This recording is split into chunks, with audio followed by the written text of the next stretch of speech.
Good morning. Well, it's 09 and we're all back ready to go again. So yesterday we had a great day. It was a little hot, right?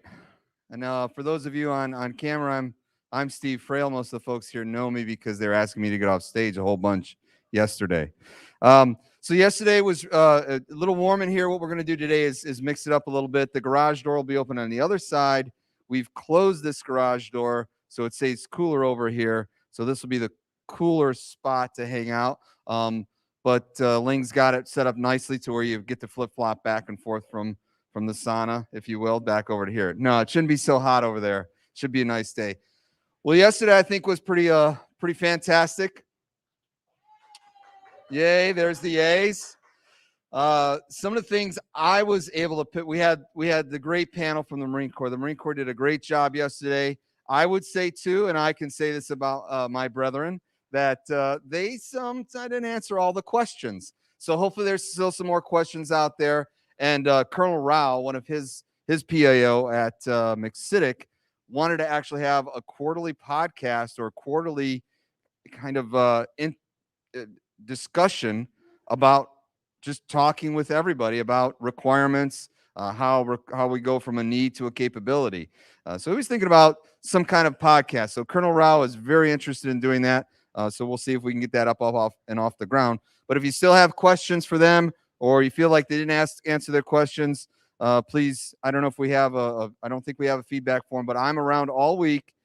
Give me a Post-it note, give me a piece of paper, send me an email. I'll be happy to follow up on those. But yesterday, you started to see it come together with all the presenters about what they do, how they support the warfighter, how they support the Don workforce.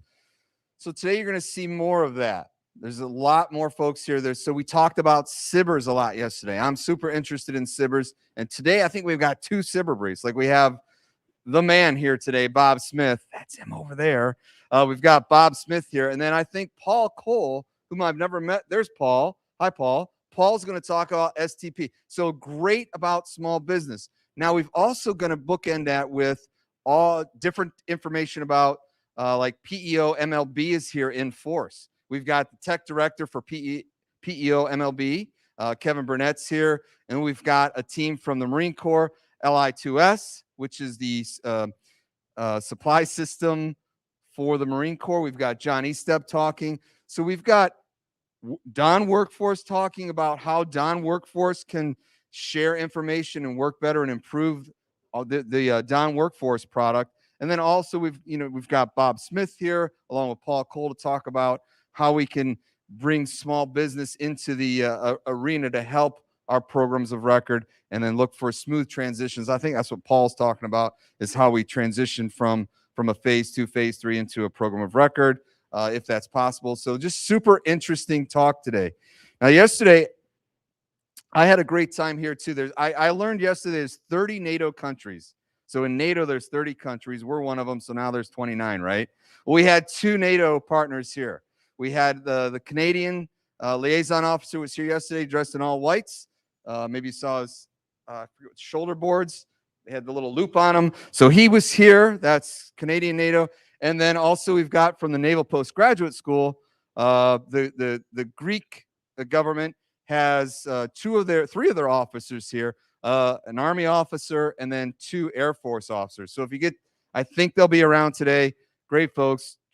Talk with them, see what's going on with them at Naval Postgraduate School. And one of them is an infantry officer. So I really like talking to that guy more than the Air Force guys. No, that's just a jab. We had a nice, okay, no. All right. So we've got that coming up. So we have that kind of collision going on. And then I don't know if I've seen a lot of folks go into that Fab Lab. But here's the like I love the Fab Lab idea. And here's why. I hope folks on video are watching this and maybe are from one of the Marine Corps or the Navy air stations. If you have a challenge, if the maintenance department is having a challenge with whether it be an F-18 Joint Strike Fighter, a CH-53, an ASA, V-22, whatever you have, a Cobra, like these are the folks that will pull that trailer down to, and I only know the Marine Corps, like I guess it would be NAS Oceana. I don't know if they have, I don't think they're there anymore. Well, let's just talk Marine Corps. So Cherry Point, Beaufort, New River, that trailer, they'll bring their engineers down to work with your maintenance engineers, your maintenance Marines, to figure out a problem. So that's what this is about. Like, what can you do to help me, and what can I do to help you? And there's Noel, I'm going to talk about you. You're on today too, talking about the innovation support services at MLB and what great things Mr. Hubbard is doing to bring in innovation and to make it better within the portfolios. In other words, what is the route? What is the roadmap?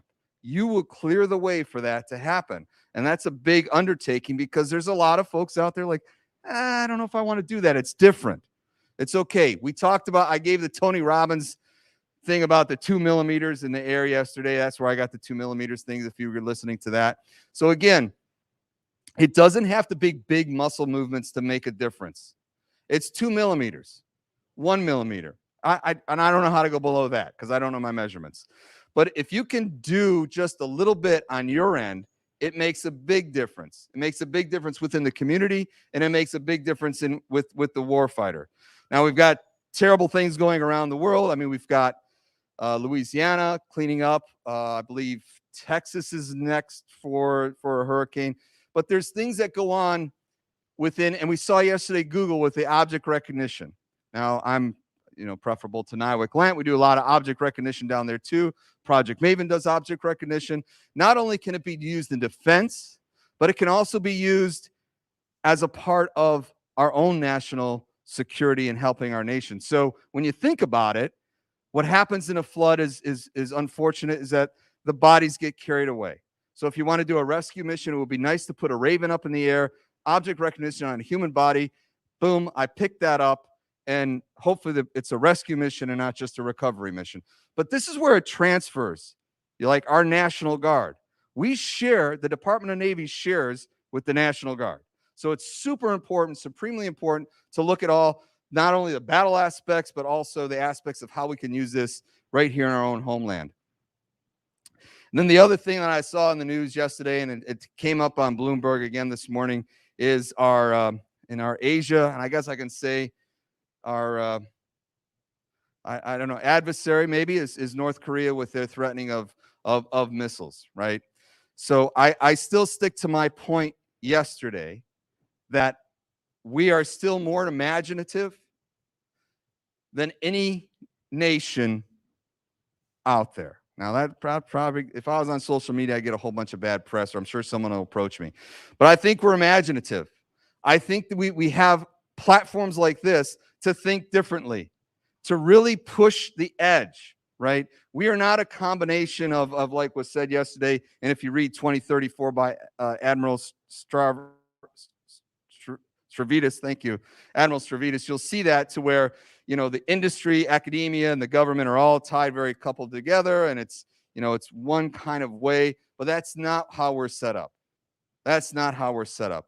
The way we exercise, when you look around here and you see all these young Marines, like that, those are the imaginative people that are going to take us forward and continue to help us. And those are the folks that we need to listen to, understand, and then, give regard. It's not always about the admiral.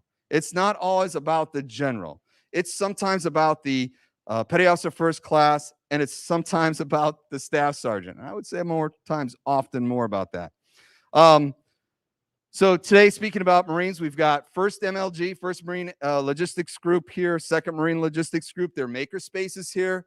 You'll see them. They're incognito. I don't believe any of the Marines are in uniform. So if you see young faces without gray hair, and there's probably, and no, this is not for you. You don't have gray hair. But for the gray beard folks, if you see the younger faces, it's probably Marines from 2nd MLG or 1st MLG. And to see them, they're over in the shop. I would suggest you connect with them. Those are enlisted Marines, and they're at the maker spaces that were brought to them by Captain Audette out of Marcorps Syscom. So Marcorps Syscom brought in the maker spaces. In fact, I believe there's an expeditionary maker space. If you haven't seen it, it's the green Connex box just down the parking lot. Check that out, because those will be going out to all the MEFs. Each of the MEFs, there's 4 MEFs. There's one's a reserve. We don't forget about a reservist. There's 3 MEFs in the Marine Corps. They'll be getting that expeditionary makerspace, take a look at it, understand it, and understand what they deal with when they're out forward in the battle space. Because when we go out forward in the battle space, both Navy and Marines, you usually don't have anything. It's just go here, take what you got. So see if you can get a hold of those two groups that are here. Again, one MEF is Camp Pendleton, California. Two MEF is Camp Lejeune, North Carolina at Jacksonville. Take a minute to talk with those Marines. See if they have time. Listen to what they have to say. They deal with problems on the spot every day. So take a listen to them. And then also, I can't say it enough when I think about this, of how we've set this up. When we do command centers at Niwik Lant, we have a whole IPT and division that just does command centers for like MARCENT or SOCCENT or all the, big, huge command centers. And also when I was working there, I did the MEF-IS, which is a Marine Expeditionary Force Intelligence Analysis System, which came with a Humvee and then a camper on the Humvee, and you set up this tent and all this. And that was a lot of engineering. Well, I guess I just think about, and I look around about what we've set up here today for the next week is this command center.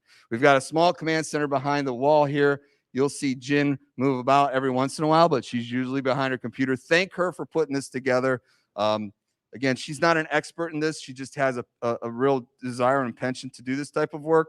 We've got the same thing on the other side. So, hey, thank the people that put this together. It's a small group of folks that put it together, and they've done an amazing job in 2 weeks' time. I was here last week, too. I think they just wanted me to move stuff around, and then they asked me to go back to my room because they'll handle it from there. So be sure to thank them for what they've set up. All right. I would like to introduce our first speaker. Sometimes he's a former Marine, so sometimes we butt heads back and forth together. And I think he was an officer too, so I was enlisted. Bob Smith from ONR, Office of Naval Research, which he does fall under the a chain of command of Dr. Carlin, who you met yesterday. He'll be up here to talk about SBIRs. And I'm telling you, Bob, as an IPT leader at Niwik Lant and the innovation stuff that I was doing, Noel, listen up. This is the guy. This is the guy for the Department of the Navy. When I was down there, I was doing things like, oh, I should try to get this, and let me get with this company. And these companies were coming at me for innovation for Marine Corps artificial intelligence and machine learning that I was working down there with a team. My biggest mistake when I got here as a rotational, so commanding officers, if you're listening, for the warfare centers, when I came here, I got introduced to the SBIR program. What I've been able to take back to my warfare center is we should really be using SBIRs, like using the heck out of them. Because Bob, you have 539 of SBIR phase 2s available to the workforce today.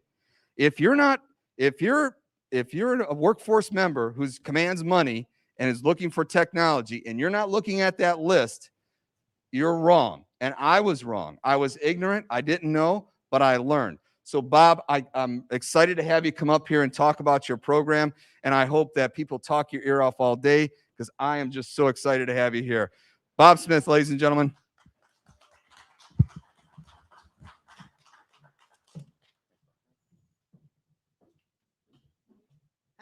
I get to take it off for a little while. The mask, that is. Does it work? Yes. So first off, this better be a conversation, because otherwise I'm going to put you to sleep with 32 slides. Your call. But I want to start with 3 concepts, thoughts for you to work with. One's bureaucracy. The other is technology. And the other is the SBIR program. So I may not love the SBIR program. I like it a lot. In fact, I adore the Navy's, Department of Navy's, the Naval SBIR, STTR program. Does great things. We're going to get into that on this brief. You're going to get 2 more on the brief as we'll talk to you about how the Navy does it. And we do it different than everybody else. And I'll be the first to say, nobody can match us. It's pretty good. let's talk bureaucracy for a second. I want you to put your hand up in a second, and we're going to ask you to give me a thumbs up or thumbs down on whether or not you like the statement or you don't like the statement. So if you like the statement, put your hand up. If you don't like the statement, put your hand down. How do you feel when someone says, that's the way we've always done it? Okay. So collectively, for those out there in internet land, the vote was pretty predominantly down. I'll tell you, occasionally, that's the way we've always done it works. A lot of what the SBIR program is the way we've always done it. And part of the way we've always done it is we're always changing and tweaking and making it better. So let's talk technology for a second. How many people know where they were in late January, early February of 1991? Okay. How many of you were Desert Storm in 1991? So here's the story. Part of my sordid past. I am a reformed smoker, thankfully. But back in 1991, I was smoking a cigarette outside the tent in the darkness, in the desert. You're want to have a cigarette when the intel people have told you the odds of you seeing another sunrise beyond the one about to come will be your last. That was the intelligence assessment before we crossed the border in Kuwait. At the same time, I'm going, this is going to be a great movie intro someday. Because in the dark, all I could hear is the clickety-clack of people on keyboards, communicating with each other, working the last elements of the battle plan. If you didn't know, I was in the middle of the desert, outside a tent at the 1st Marine Division Combat Operations Center. You would have sworn it was an office somewhere in America. So DoD 5002 can get it right. And it does a lot of the time. So using the football metaphor, DoD 5002 is that front line, those beefy guards and tackles. They just move forward and they get people out of the way. When you need something done quickly, agilely, what do? You use those wide receivers, right? You throw the ball for the long gain, for that home, that touchdown. So we're talking about agility, those wide receivers working around 5002. Because bureaucracy. There's 2 ways to change a bureaucracy I've learned in my organizational behavior days. You either tear it down or you make incremental change. Okay. I am not going to be able to tear down 5002. It needs to be. Someone else can take that on. But what I can tell you, and SBIR does it, is you can make incremental change. So those pilots today become those processes later on that people will say, that's the way we've always done it. Please, if you have a question, ask it as we go along. Here I am. Brian didn't make it. He's online. That's his email. Brian knows the program in and out. If you know the program, you understand what it can do. And Brian is one of those ninjas, Sherpas, guides that can help you optimize what you're doing with the SBIR program. You also go to me, if you leave the 6 out, if you don't put the 6 behind Smith, you're talking to a lawyer at NAVC. Your call.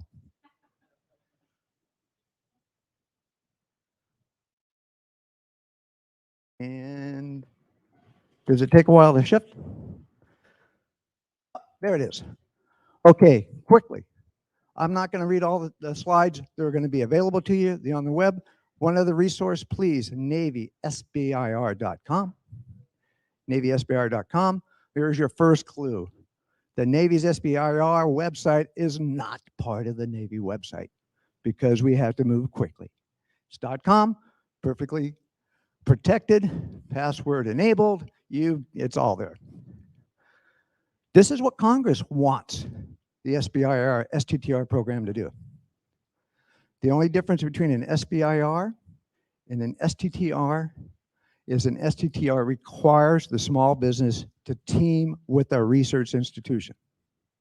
It's the only difference. So keep that in mind. I have more SBIRs that have teaming subcontractors with research institutions than I do in the total STTR program. It's just how Congress set it up about 10 years later. Okay, what do they want us to do? Increase private sector commercialization of federal R&D, i.e. we spend tax dollars, we want a return on those tax dollars. The way we do that in the Navy is commercialization is equated to transition. Does it make it to the warfighter?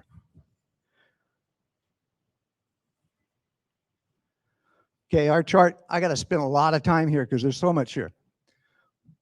The way we've always done it is because every SBIR, STTR topic comes from a naval need. We don't pick SBIR, STTRs just because we like the research. This is kind of nifty. It derives because I got a problem and I want you to solve it.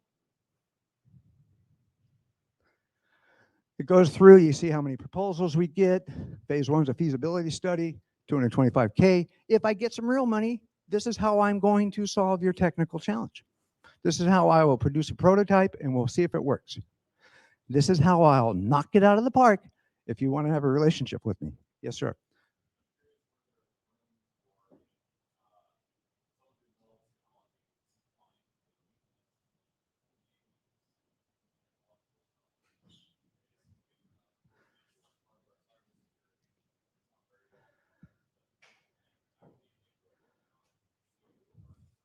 So I can say the question is, how does someone that sees a flaw in the Navy technology talk to the Navy about it?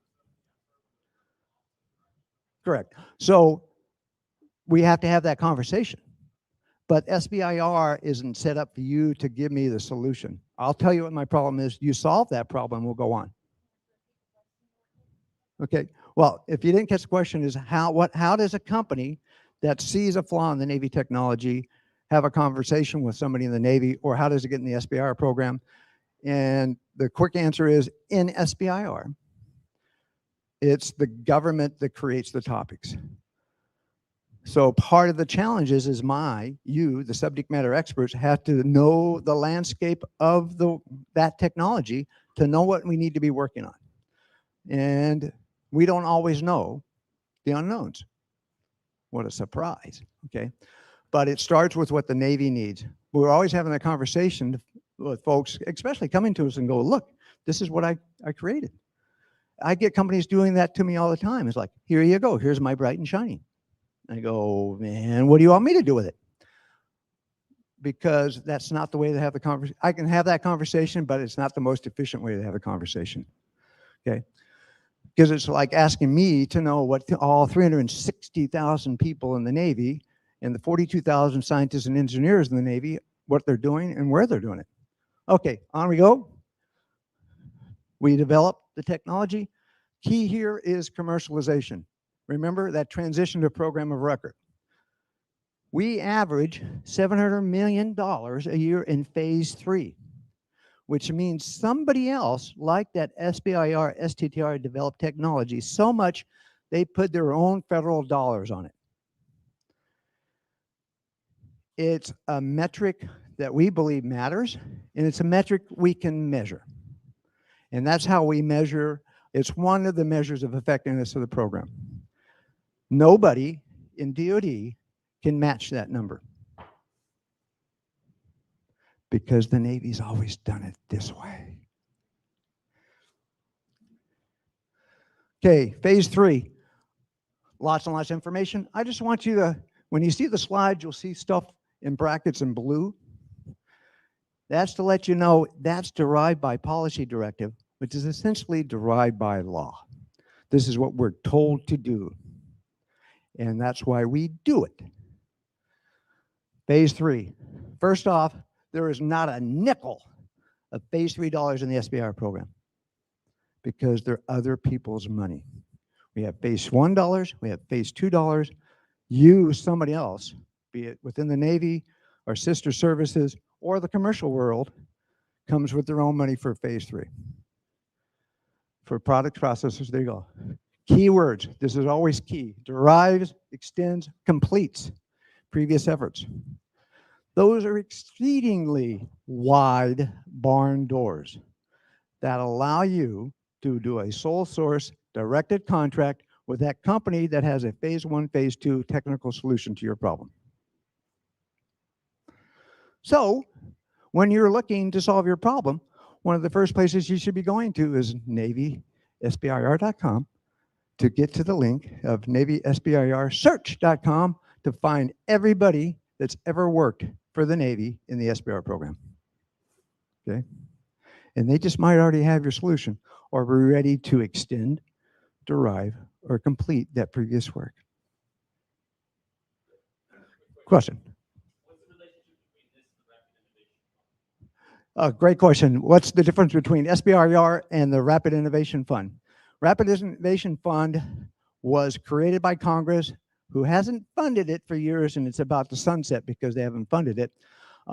Essentially, Congress gave us a pot of phase 3 dollars.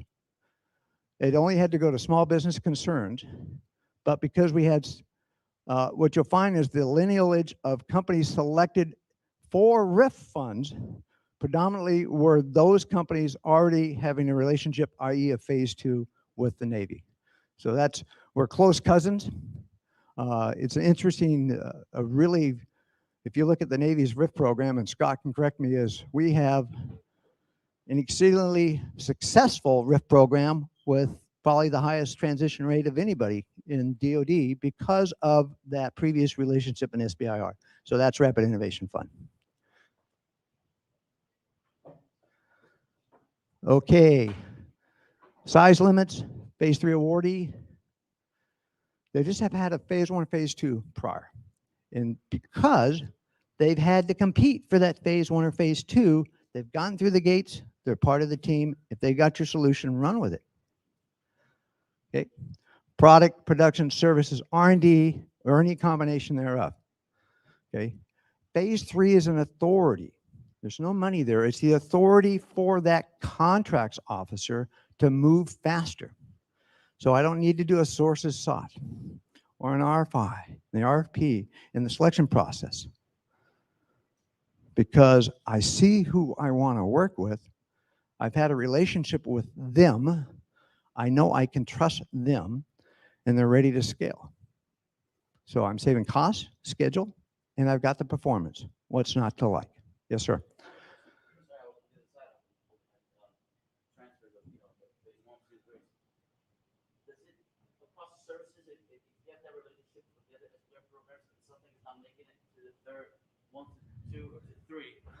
Hello. Yep. Yeah, sorry. So the question is pretty simple. Can we go ahead and have the Navy transfer something that's been developed by the Army, for example, into from phase 2 or 3? Is that a really tough question or? So a good quick question, because we've talked about using the Navy's stable of phase 1s, phase 2s to solve our technical challenges. Can we use our sister services? Can we use other agencies? And the answer is absolutely yes. We do it all the time. I've got PMs that are always going, you know, I like what the Army did at this phase 1. I'd love to fund them for phase 2. So you and the Army have a conversation, and if the Army can pass it on, we'll do it and we'll go forward. Or I like the solution that the Air Force has. I just want to buy some more of it. That's called a phase 3, dude. Go to work. Yes, Yeah, done. because Yes, every day. Because that there's, you know, I work with a lot of companies that are, you know, that come in and out. Some at different levels, of course, from, you know, Terrell level 1 to 9. But some of them have actually gone on, you know, that have something great that's gotten stuck at the Air Force. I'm like, well, why can't you go work with the Navy? So, well, real quick one. Who's got the largest Navy in the world? U.S. Army. So there you go. Just might be our sister service has already got the solution. Yes, sir.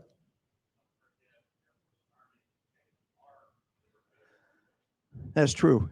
Air Force and Army also take ours. So we work it together, and you'll learn about that in STP, how we actually make sure our companies know about our sister services. Okay, once again, by law, that's why we do it. Okay, There's also, we'll get to it in a second. No limit on the number and value of phase threes. We actually have a couple of phase threes that are triple-digit million-dollar awards. Not bad for a company that started for the Navy for $225,000. Okay, those are kind of called the home runs. Okay, gets to your question. We're going to go into some program authorities within the program, so that help your company and can help you. Okay. And we're going to talk about transition initiatives and resources. Remember, in Navy, Department of Navy SBIR, one of the things we're always doing is getting better at what we do. Okay.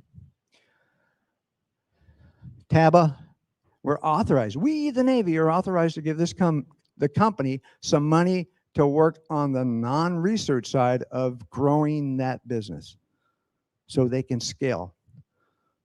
Okay, so they can get the experts that can help them set up their accounting system, experts to help them work on getting their patent filed. Okay, rules there, more on the website if you want them. Congress a while back said you will put 20% of your program in the commercial readiness program. For the Navy, that wasn't easy. We were already doing it. It just means we have to track them more, but it's also a way for us to make sure if we see a really promising technology that your program wants and needs, we can pull it faster. Okay, some of the things it does.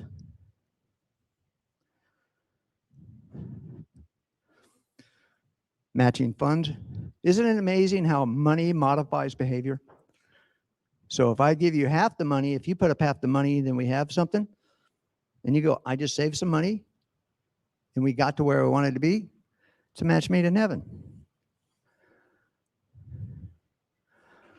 We have second sequential phase twos, different ones. Why you don't have to do a competition, because the competition has already been held. Okay, once again, off to the races. We're saving time. We're saving money. The research is still going to take its time, but the administrative issues that drag on for years. So by the time you get the contract issued, the technology is old. We kind of get past that.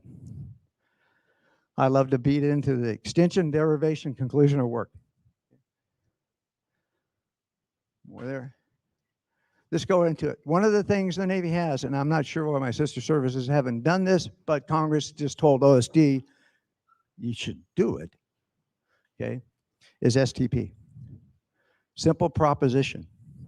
The Navy doesn't get a transition unless we have a successful company. So it's one thing to do the prototype. It's another thing to scale and deliver lots of them. Because if I am the company and the Navy comes to me and says, you had a fantastic phase two, you knocked it out of the park, okay, we need 600 of them next month. And you go, you don't understand. Mom doesn't sew that fast.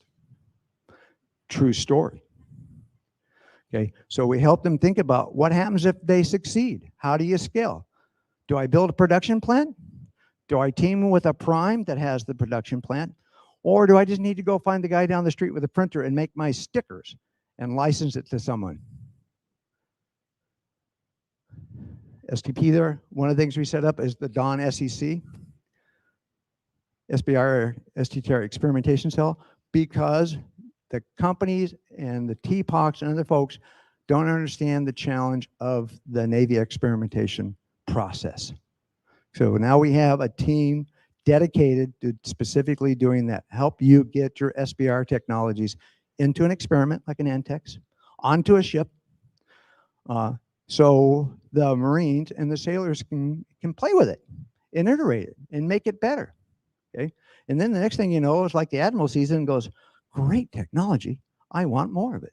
Well, yes, sir, right here, we've done it. Enhancements, mostly about how we modify that behavior, encourage you to team together with SBIR dollars. Talked about matching funds before.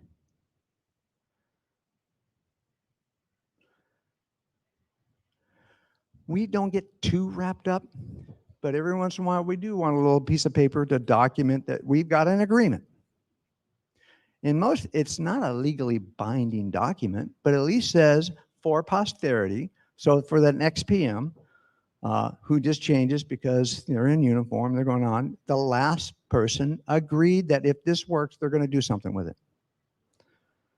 And all we ask is that they make a good faith effort. If this works, that you'll get into the system, realizing you don't control the POM, you don't control your budget, and the budget you get's already going to be under-resourced, okay? But you'll do your best.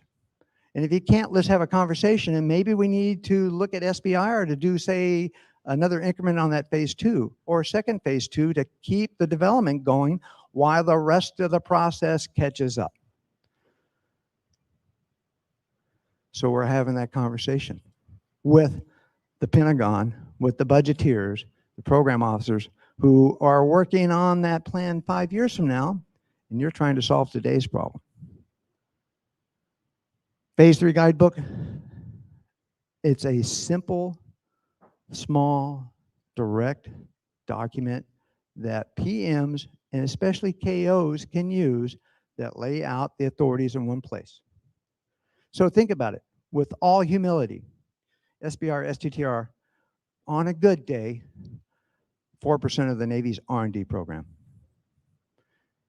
I'll do the math for you, and I can show you where the Navy's SBIR program is actually a 1% program. After you get done with extramural and you take away the exemptions for nuclear and national intelligence, we're 1.4. Even I in math school learned that you round down. That's how we get to 1%. So how does a 1% program perturbate 5002? By making incremental changes. Okay. The guidebook helps, puts it all in place because that poor KO probably hasn't ever done a phase 3 before. And they're afraid of doing a phase 3 because that's not how they were trained. But in the training they did get, they said, if you don't do it this way, you're gonna go to jail. So it's hard to motivate a KO who's been trained. If you don't do it this way, you're gonna go to jail. So we help to explain to them, no, you're not. It's okay, it's allowed, it's encouraged.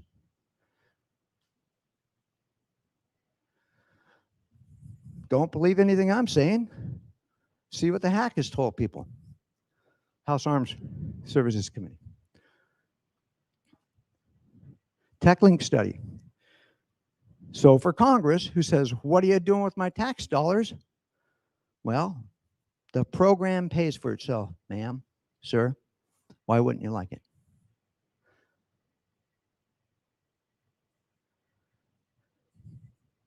So if you're wondering about phase 3s, we've broken it out by Syscom, by PEOs, $1.9 billion over 2 years, okay?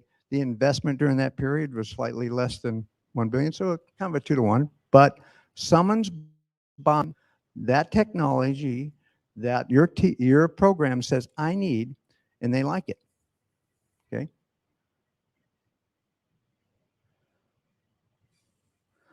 If you need to go back and explain to people where it's all going, a nice layout of the states that get it. Not every state gets a phase 3. Not every state gets a 1 and a 2, but that's also why we do outreach to other folks, because out there in America are our solutions.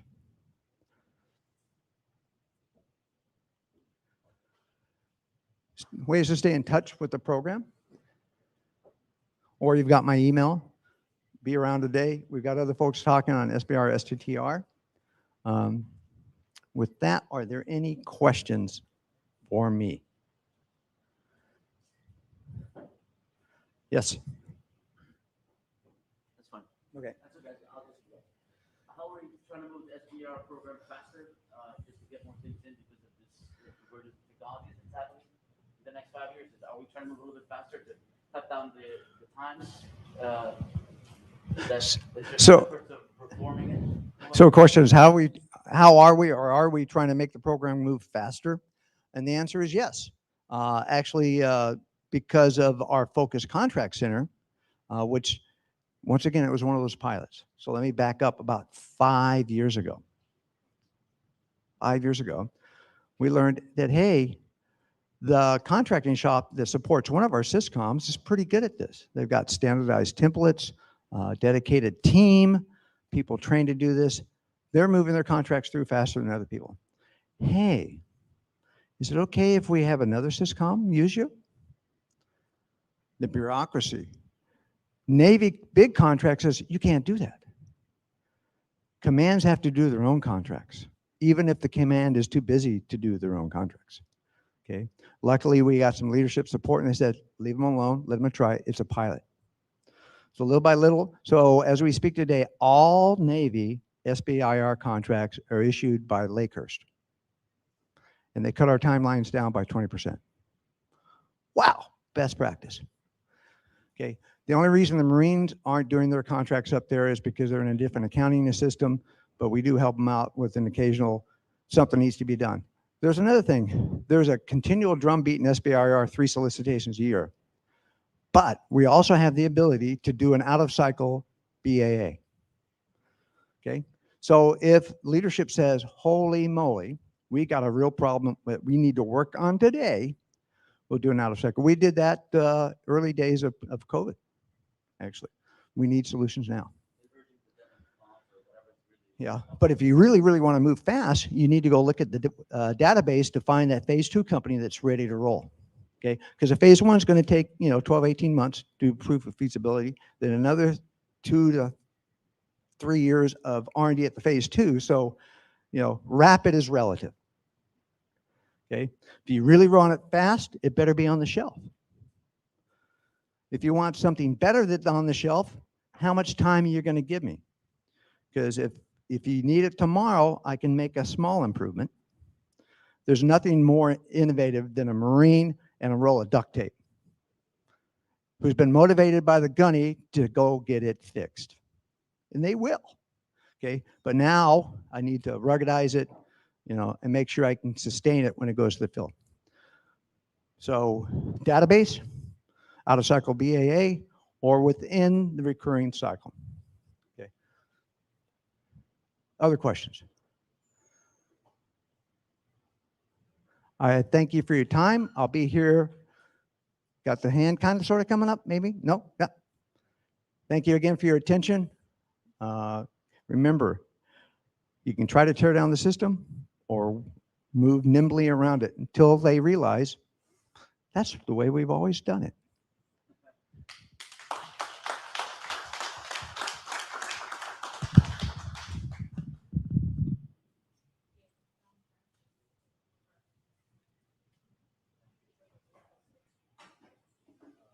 Is it break time? Now you can. Bob, thanks. Great presentation. I'm over here at the other stage, the global stage. Bob was on the summit stage. I told you it was going to be interesting. If you're not approaching Bob, and I do love Brian Shipley too. Brian has been my mentor for SBIRs for, I don't know, maybe 6, 7 months now, and I bother him at least once a month. But he's very patient with me, so I appreciate that. I appreciate the whole office.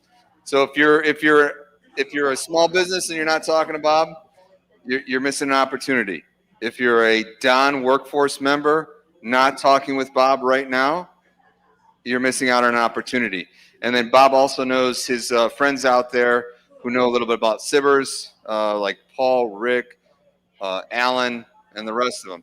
So that brings us to our next speaker, who I met about a year and a half ago, right, Troy? Something like that. So Troy is, not only does he have fantastic hair, he's very interesting to listen to. He's not discursive like me in his presentation. But Troy is he's the tech director for, where is it? The Inland Empire. Hopefully I'm getting that right. Inland Empire Tech Bridge. And the Inland Empire is out at Coronado. Not Coronado. Corona. Naval Warfare Center, Corona, which is, I believe, this dot right here in the Inland Empire, named after the California area of the Inland Empire. Yes, and I'll get into that. Riverside County. Oh, I just stole your thunder, and I apologize. Well, I'm going to turn it off without no further ado to Troy, who's become my friend over the last year and a half. Highly interesting. I enjoy what Corona does. A lot of machine learning, a lot of predictive maintenance. Is what you're responsible for out there. Yes, and indeed. I if workforce members, if you're not listening right now and talking to Troy, if you want to do machine learning or predictive analysis, and you're not like thinking, hey, I could do a nice proposal and work a nice proposal from your warfare center to Troy's warfare center in cooperation with each other, you're missing out on another opportunity here. All right, so Troy, your runners today for questions are going to be who? Underwood or Getz? Who's going to do microphone? Both of you? All right, great. There's your microphone runners. Awesome. And Troy, thank you. Awesome. Thank you very much, Steve. So again, Troy Clark with the Inland Empire Tech Bridge. I'm anchored to the Naval Surface Warfare Center, Corona, located in Southern California. So I want to talk to you a little bit about kind of what our Warfare Center is, what our mission is for the NSWC Corona, and then the next evolution as a tech bridge which is really mapping our innovation ecosystem, which has been a hot topic within the federal sector. Kind of know what is out in your community so you can leverage it, make strategic investment decisions, and then gauge your effect over time. So with that, Ling, if we could kick it over to the next slide. All right, so as NSWC Corona, we're charged with gauging the warfighting capability of the Navy and Marine Corps. We're heavily involved in gauging the Navy's performance and readiness. We're also the engine behind the Navy and Marine Corps' live virtual constructive training. So you think Top Gun, think next generation Top Gun, and the live virtual constructive, we're that agent. And then we're also the measurement science and calibration agent for the Navy and Marine Corps. So for any of those Marines that are issued their weapons, they've got gauge kits to check that their barrels are straight, that their headspace is clearing fine. We calibrate all those gauges at NSWC Corona. So with that, each tech bridge has focus areas and based off their anchor mission. And ours, because we're in performance and readiness assessment, we're focused on data analytics and visualization. A lot of the Navy's data comes through NSWC Corona. So we're a leader in the data analytics space. And then because we're the live virtual constructive training agent for the Navy and Marine Corps, that rides on the Navy's continuous training environment, which is a huge network. So we're focused on network data environments. And then with our expertise in measurement science and calibration, we're focused on measurement technology. So you can think the next generation weapons, so high energy lasers. We have a high energy laser lab.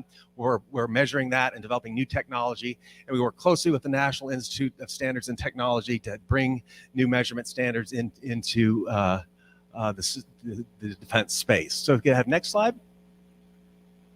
So with that, the vision for our tech bridge is really to be the catalyst for our region to develop as a national innovation hub and then leverage technology-based economic development to develop our region. And really, our mission is to connect all the DoD and even DHS, because we have a DHS mission in our region, to connect them with our innovation ecosystem, our academic partners, our small business ecosystem, and really to pursue those dual use technologies to develop our region. So as we see the mind map below, we've got the Inland Empire Tech Bridge, which is really serving as the innovation super connector for the Inland Empire. We have our goals and objectives, our lines of effort.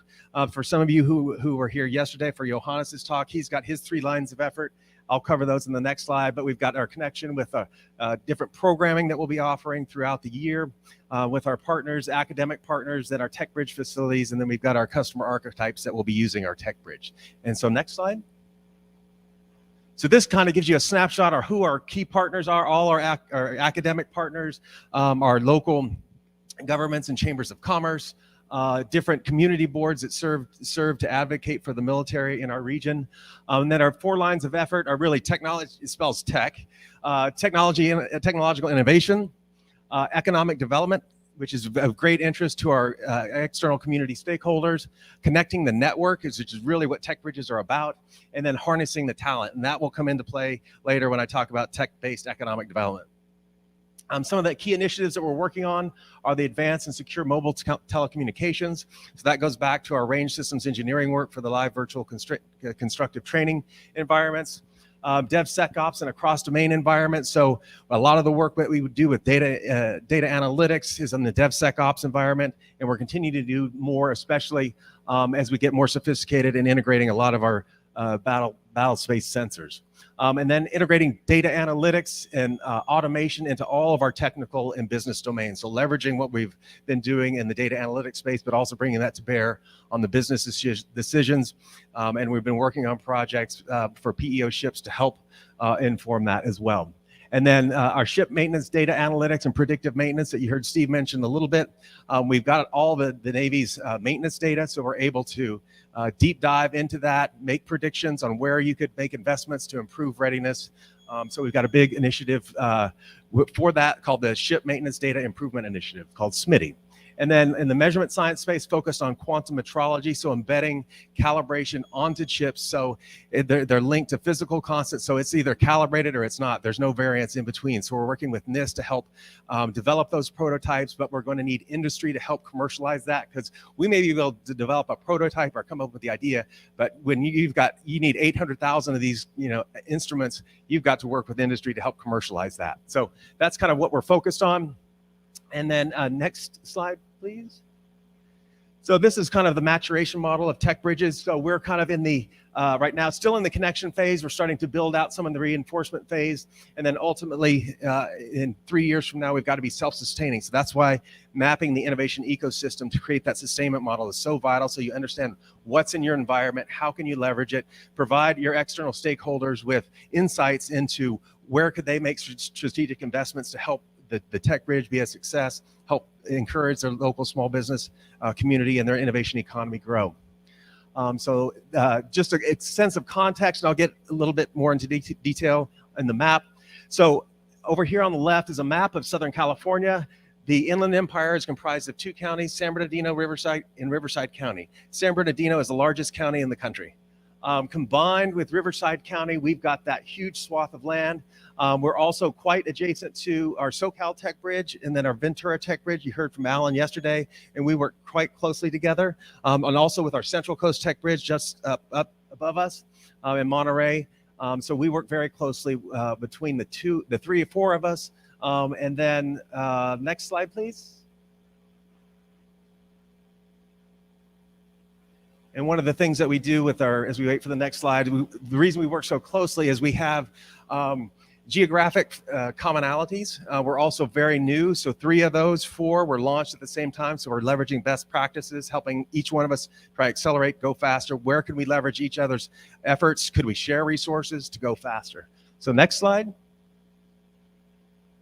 Is it sticking? Okay. So now let's take a step into technology-based economic development. So it all starts with research that generates that new knowledge. So that comes from your research universities. It also comes from federal labs such as ours. You might have some industrial partners that may be doing original research, but you generally got to take that new knowledge, then you need to transfer that knowledge to the marketplace. So on the federal side, we have the technology transfer program, but you also have the technology transfer programs in the universities. So we have one research university in our region called UC Riverside. They have a former Navy ORDA who is their director of technology transfer, so we work very closely with them.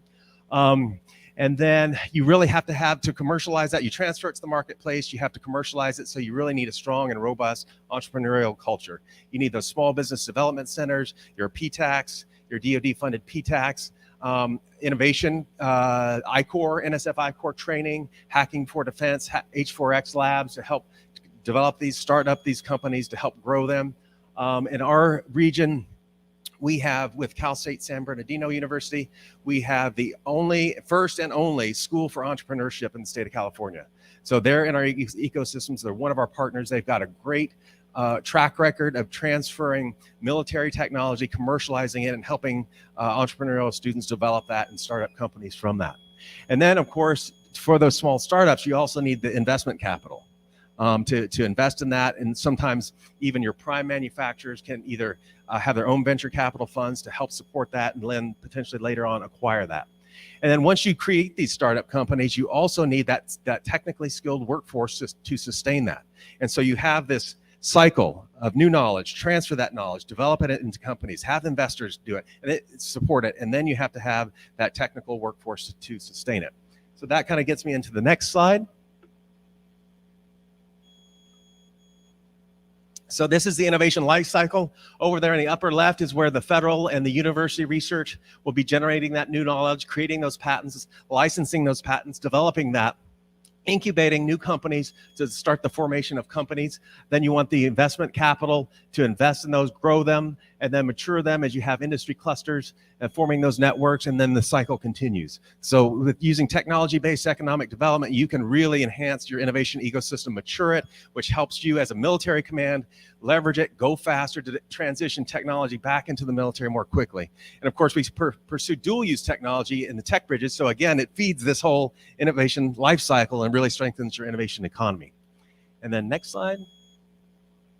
So some highlights about our region. So we are home to Esri, which many of you have seen with their maps, the GIS. They are the GIS leader, Geographic Information Systems. So they're in our ecosystem. We're also home to Riverside is the home to the parent navel orange. So if you have ever eaten a navel orange, it has come most likely from the parent tree right there in Riverside. We're also home to Maglite flashlights. I don't know if you've ever seen them, those heavy duty aluminum flashlights. They're about 10 miles from our bases where their company is headquartered.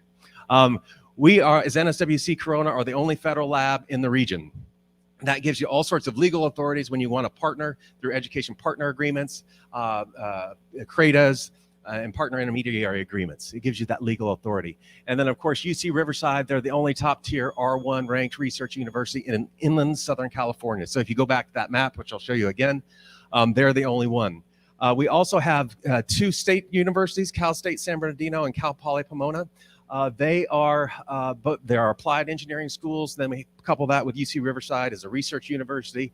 All 3 are in the top 10 of upwardly socially mobile universities. So that means that those folks that have gone through that, those schools are very likely to increase their socioeconomic status. So that bodes very well when you start thinking about developing your region. And these universities have that track record. Okay, next slide. So a little bit of context about those 2 large counties. They're geographically larger than 10 states, so that is a huge area of responsibility. It's a lot of desert, but a lot of development that has resulted from that vast amount of land. We have a population of 4.5 million. We're larger than 25 states. California has the most personnel of any state, and then 81% of those are in that map of that Southern California that I mentioned to you. And then that's the largest concentration of military personnel in the United States.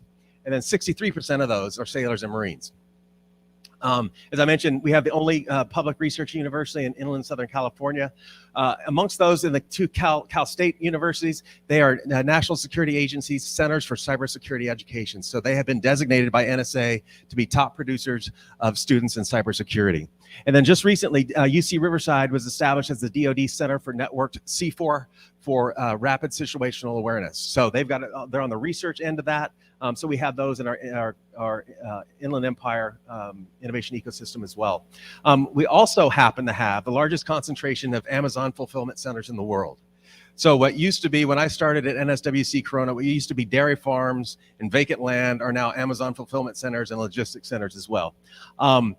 We also happen to be the nation's center for logistics and supply chain as a result of that. So as a result of all that land, all of these universities that you have access, Site Magazine designated us as an oasis of innovation. So we have lots of desert, lots of palm trees, a little bit of water, and I guarantee it's not a mirage. Okay, next slide. Okay, so in analyzing our innovation ecosystem, we looked at a lot of data sets. Getting back to the technology-based economic development, or TBED model, you're looking at that new knowledge that's generated. So the data set's looking at patents, grants, which kind of maybe precede patents or generate that new knowledge. And then a little bit downstream from that are the publications of what research was discovered as funded by those grants. Where are your colleges and universities? So your research university, we already know where that is, but all those community colleges which really help develop that workforce, economic development workforce, and those technically sub-baccalaureate degrees as well. And then where are your co-working spaces and wet labs? You've got these startup companies, they can't afford to go lease an office space like the size of this. So we've got, city managers are getting calls, where is co-working space in our region? Because they need small, economically viable space where they can rent as well. And then wet labs are really, really important for when you're doing, biochemical work or chemistry work as well. Where are your small business development centers? Where could I get help as a startup to kind of navigate the federal small business environment. And then if I wanted to do government with the federal, or do business with the federal government, how could I leverage the Procurement Technical Assistance Center to do that? So another thing we thought was interesting was, let's look at all the DoD procurement data for all those military installations, which you'll see we have 7 in our innovation ecosystem as well. And then economic development folks always want to know, what's the infrastructure, where are your highways, where are your shipping outlets, where are your airports as well. So if we can go to the next slide, I think this is where I get to jump in. I'm going to step back here and jump into the live map. So over the summer, we had a summer intern team from the National Security Innovation Network's X4 Summer Intern Program. So we had 3 interns that worked with us. They did, while they were doing market research to find out the best platform to have kind of a live data GIS system. Ultimately, they decided on Esri's software, ArcGIS, which resides in our innovation ecosystem. So they only had about 5 weeks to really work on this. So this is a minimally viable product. And so story maps kind of immerse you into the story of a region using geographic information. And so this is, Ling, we may be able to scroll down. So this is kind of downtown Riverside. We've got up at the top, we've got our main navigation. We also have kind of based around the T-bed model up there, new knowledge, transfer to the marketplace, entrepreneurial culture, your investment capital, and your skilled workforce. So the intent with this was to be able to click on that, get a quick snapshot of what the innovation ecosystem looks like through that lens. This still needs some development since it's an MVP. So I'm going to jump into the full map and kind of take you for a cruise around the region with some different features that we have. All right. Okay, so I'm over here. And so this is the so-called shapefile, or the outline of the Inland Empire, those 2 counties. And I've already kind of pre-populated this with all the military installations. So we've got Marine Corps Air Combat Ground Training Center there in 29 Palms. You've got, I think this is Fort Irwin. You've got China Lake over here. And then you've got Edwards Air Force Base here. You've got the Marine Corps Logistics Base up in Barstow. And scroll down here. I'll lead you down to where we are. So we've got March Air Reserve Base right here, right there. And you'll see these other blue ones. Those are the universities. And then NSWC Corona is right here. And yes, that's a lake, 55-acre lake. And then so the dark blues are our university and academic partners. So right here in Riverside is UC Riverside. We've got Cal State San Bernardino right there, and their School of Entrepreneurship. Then we've got Cal Poly Pomona right there, and then the Claremont Graduate Universities, Harvey Mudd College, they're right over there. So I'll back out a little bit, if I can get the county line to, there we go. It seems to shut off when I zoom in, but so let me also, and over here on the right, I've got some of the different data sets that we can overlay, and we can toggle them on or off. So let's look at the co-working spaces in our region. So there are some of the co-working spaces, and it shows here, Riverside, we have quite a cluster. So Riverside is our largest city in the region. And you'll notice it's pretty close to Riverside Community College. We've also got a co-working space right there at UC Riverside. But for a young company starting up, they might want to say, if they're here in Norco where we're located, what's the closest one? We don't have one. So maybe that indicates for our tech bridge, maybe we ought to have some co-working space for those companies that might be in Corona or Eastvale that may want to work with us. Let's look at some of the wet lab incubators. Let me turn off co-working spaces. So it's kind of hidden by UC Riverside, but UC Riverside, you'll see that dot right there. They have the only wet lab in Riverside County. And then if you've ever heard of Loma Linda University, they did some of the first heart baby transplants. They're right there, and they have a wet lab that they recently created to capitalize on a lot of the intellectual property and patents that their both university and the medical researchers have created. Let's see. Another thing we can look at. So let's see what the patents hotspots between the last 10 years, 2011 to 2020.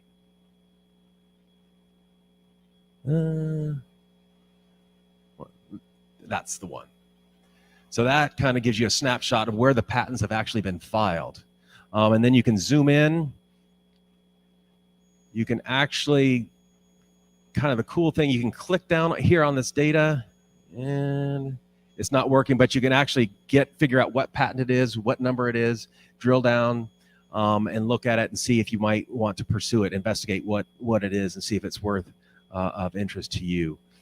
Some of the things that came up recently, we have a small company located in Claremont working on some unmanned undersea vehicles. I asked them, where are you doing your manufacturing for their prototypes? And they're like, oh, just down the street, we've got a machine shop.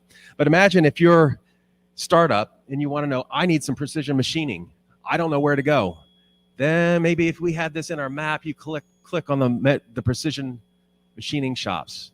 They're here kind of on these cyan triangles. You should be able to click and get the data. It's not, there you go. So Gen Precision. So if you were wanting to kind of investigate where you might site your location, you have these potential resources for you. Trying to think if there's anything else. Just on the outside of this, so there's a lot of native data built into the Esri ArcGIS, so you can get a lot of your demographic information, get some really rich demographic info out of that. What if you were into software? Those are those red dots. So if you're a software company, you're located there. If you need somebody to tap into expertise, you could maybe reach out to those software companies. Let's see, I think I'll leave it at that for now. So if we go to the next steps, on the next slide, we'll go back to the PowerPoint.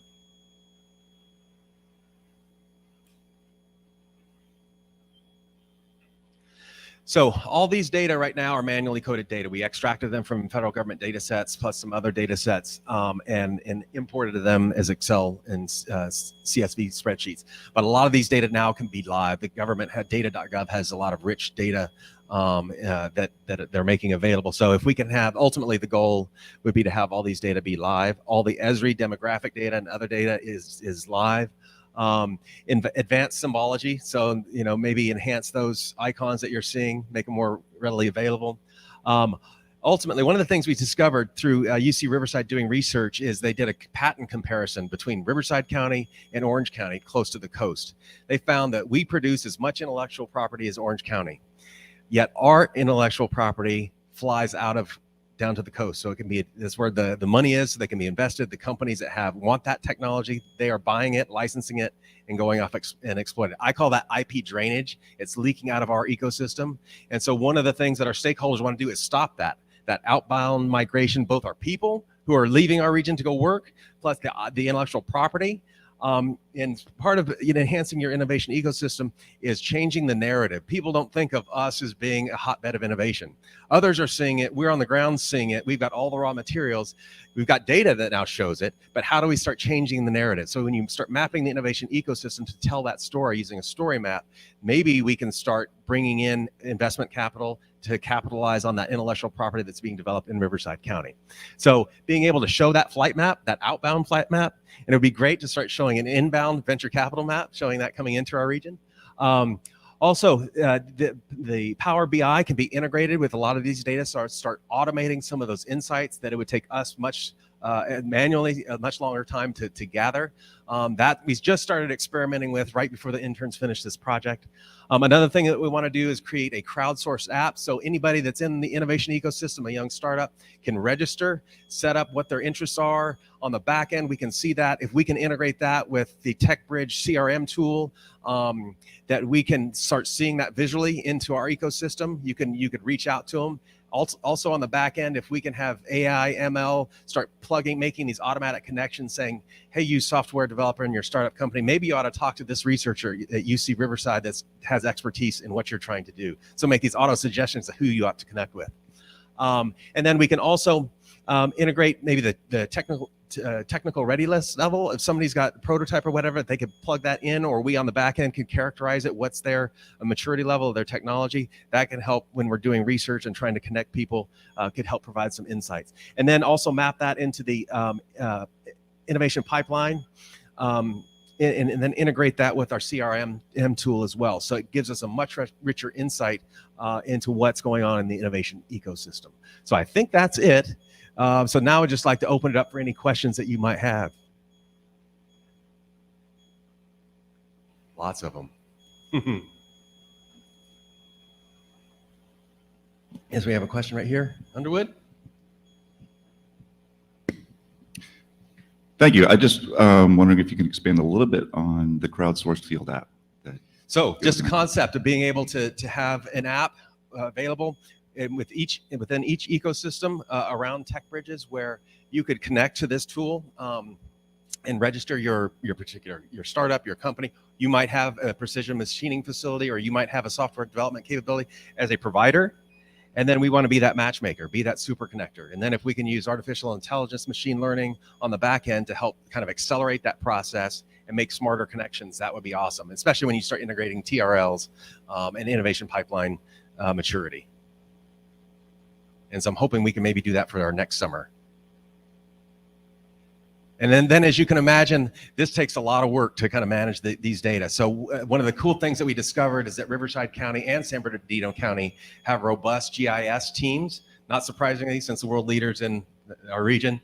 But you want to get them maybe to take ownership of this and start populating this. We demoed the MVP to both a startup strategic advisor who used to be, he's retired Army, used to be with Army Futures Command. He said that ability to find those precision manufacturers or whatever you might need would accelerate or cut probably about 18 months of work from a startup to be able to go find the technical people that I need to go assist me. The offices of economic development saw a great potential for this. They would probably be the ones, they have their GIS team, would be the ones to help keep this and maintain it and mature it. And then once we kind of do this pilot with our region, we'd love to export it to all the other tech bridges, and then on a larger scale, be able to leverage this across the whole DoD and federal sector. And I'm also working with our manufacturing extension partnership in California. That's a corporation called CMTC. They have a grant to help map and kind of ensure the success of the California defense manufacturers. So getting them involved, that we can do a survey of we have loads of defense contractors in our region. And the last time that I think the Riverside County did a survey was about 2014. So that has changed dynamically, but if we can start maintaining a real live data set on that, I think we can really accelerate the speed at which we go. This is really impressive what you've put together and what you're managing. Can you talk just a little bit about your organization itself and just how many people, you and how many other people are managing this huge ecosystem that you've put together? Real easy. I'm it. I'm the one. I'm a tech bridge of one. But we leveraged Ensign's program to get the interns with X-Force. Now I'm trying to, we kind of got the concept across in an MVP. Could I get the counties to help me kind of take this to the next level? If we could get the data set matured, kind of improve the interface so we can make it more useful for the end users, then maybe next year we could get that field app developed, so then we can kind of crowdsource it and have them feed into what we're getting from the live data that's already coming through the federal government and other sources. One of the challenges to getting the venture capital investments is a lot of that is included in commercial data sets that cost like $50,000 to get. Our interns, they would call up, hey, can I get your data? Sure, $30,000, $50,000 for the subscription. We didn't have that budget. So they were able to leverage it through some Navy subscriptions, and that's how we got some of that data. But ultimately, you need those other outside commercial sources to get you like where the IP is being licensed. That doesn't show up in a government database yet.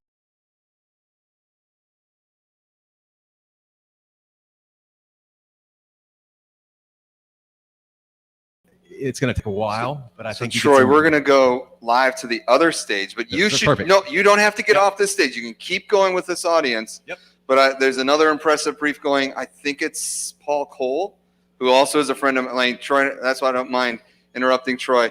But Troy, thank you. And I think your brief went to the whole idea of how we've been, especially in the Southern California region, coming together as a group and really trying to dominate.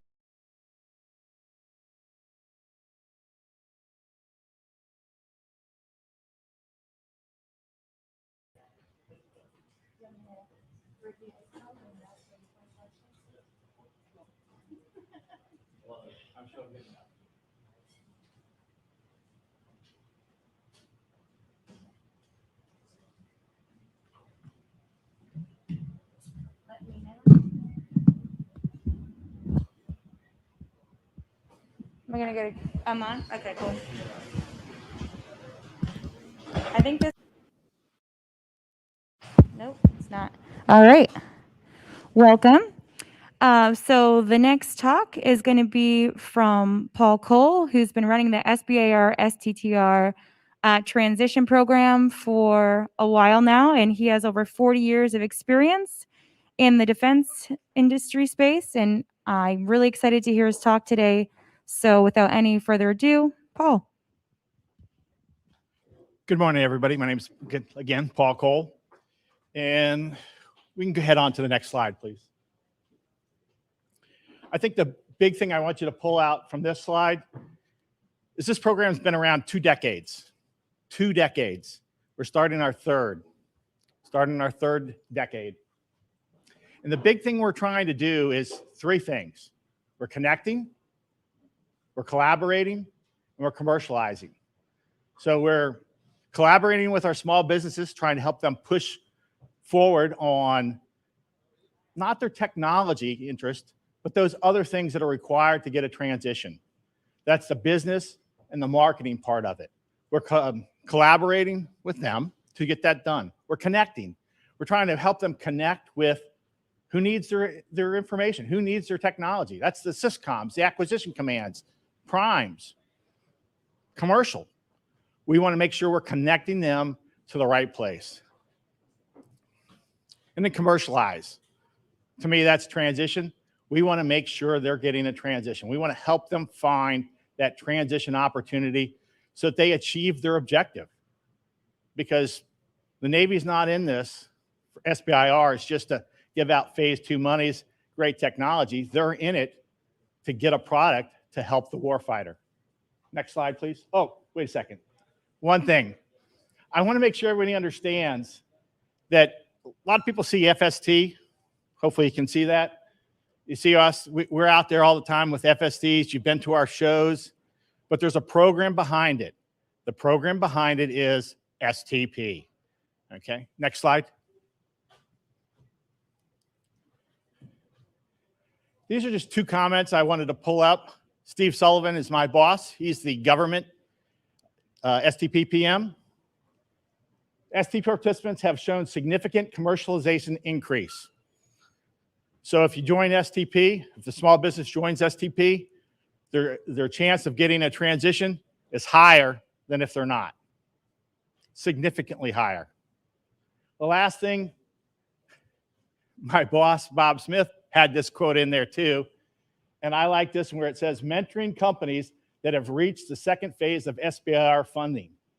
Okay, the Navy has demonstrated success in that. Navy STP is a big part of that success. The program's been around 2 decades. Big part of that Navy success in SBIRs. Next slide, please. Everybody's got to have this slide, right? Why are we, what are we, how are we, and who are we? So real quick, and if you see me going over to my notes, it's because it's the first time I've given this presentation. So why are we doing this? We're doing it for the warfighter. We want to ensure that the warfighter is best equipped to do his mission. He's effective and efficient at what he has to do. That's why we're doing this program. What do? We kind of talked about that. We're collaborating. We're collaborating with that small business to help them with all the other things other than developing their technology that they need to do in order to get a transition.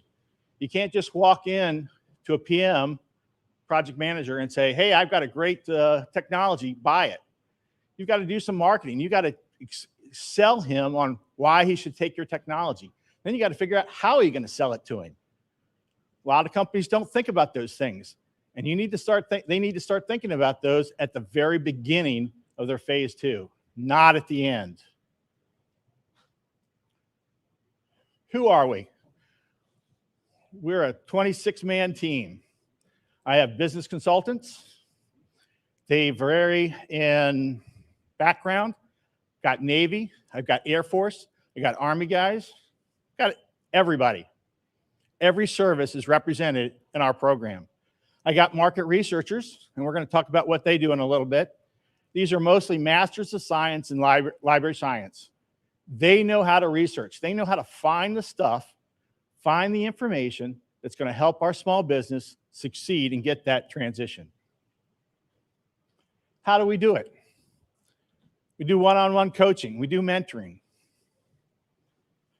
We have what's called a VTM, a virtual transition marketplace.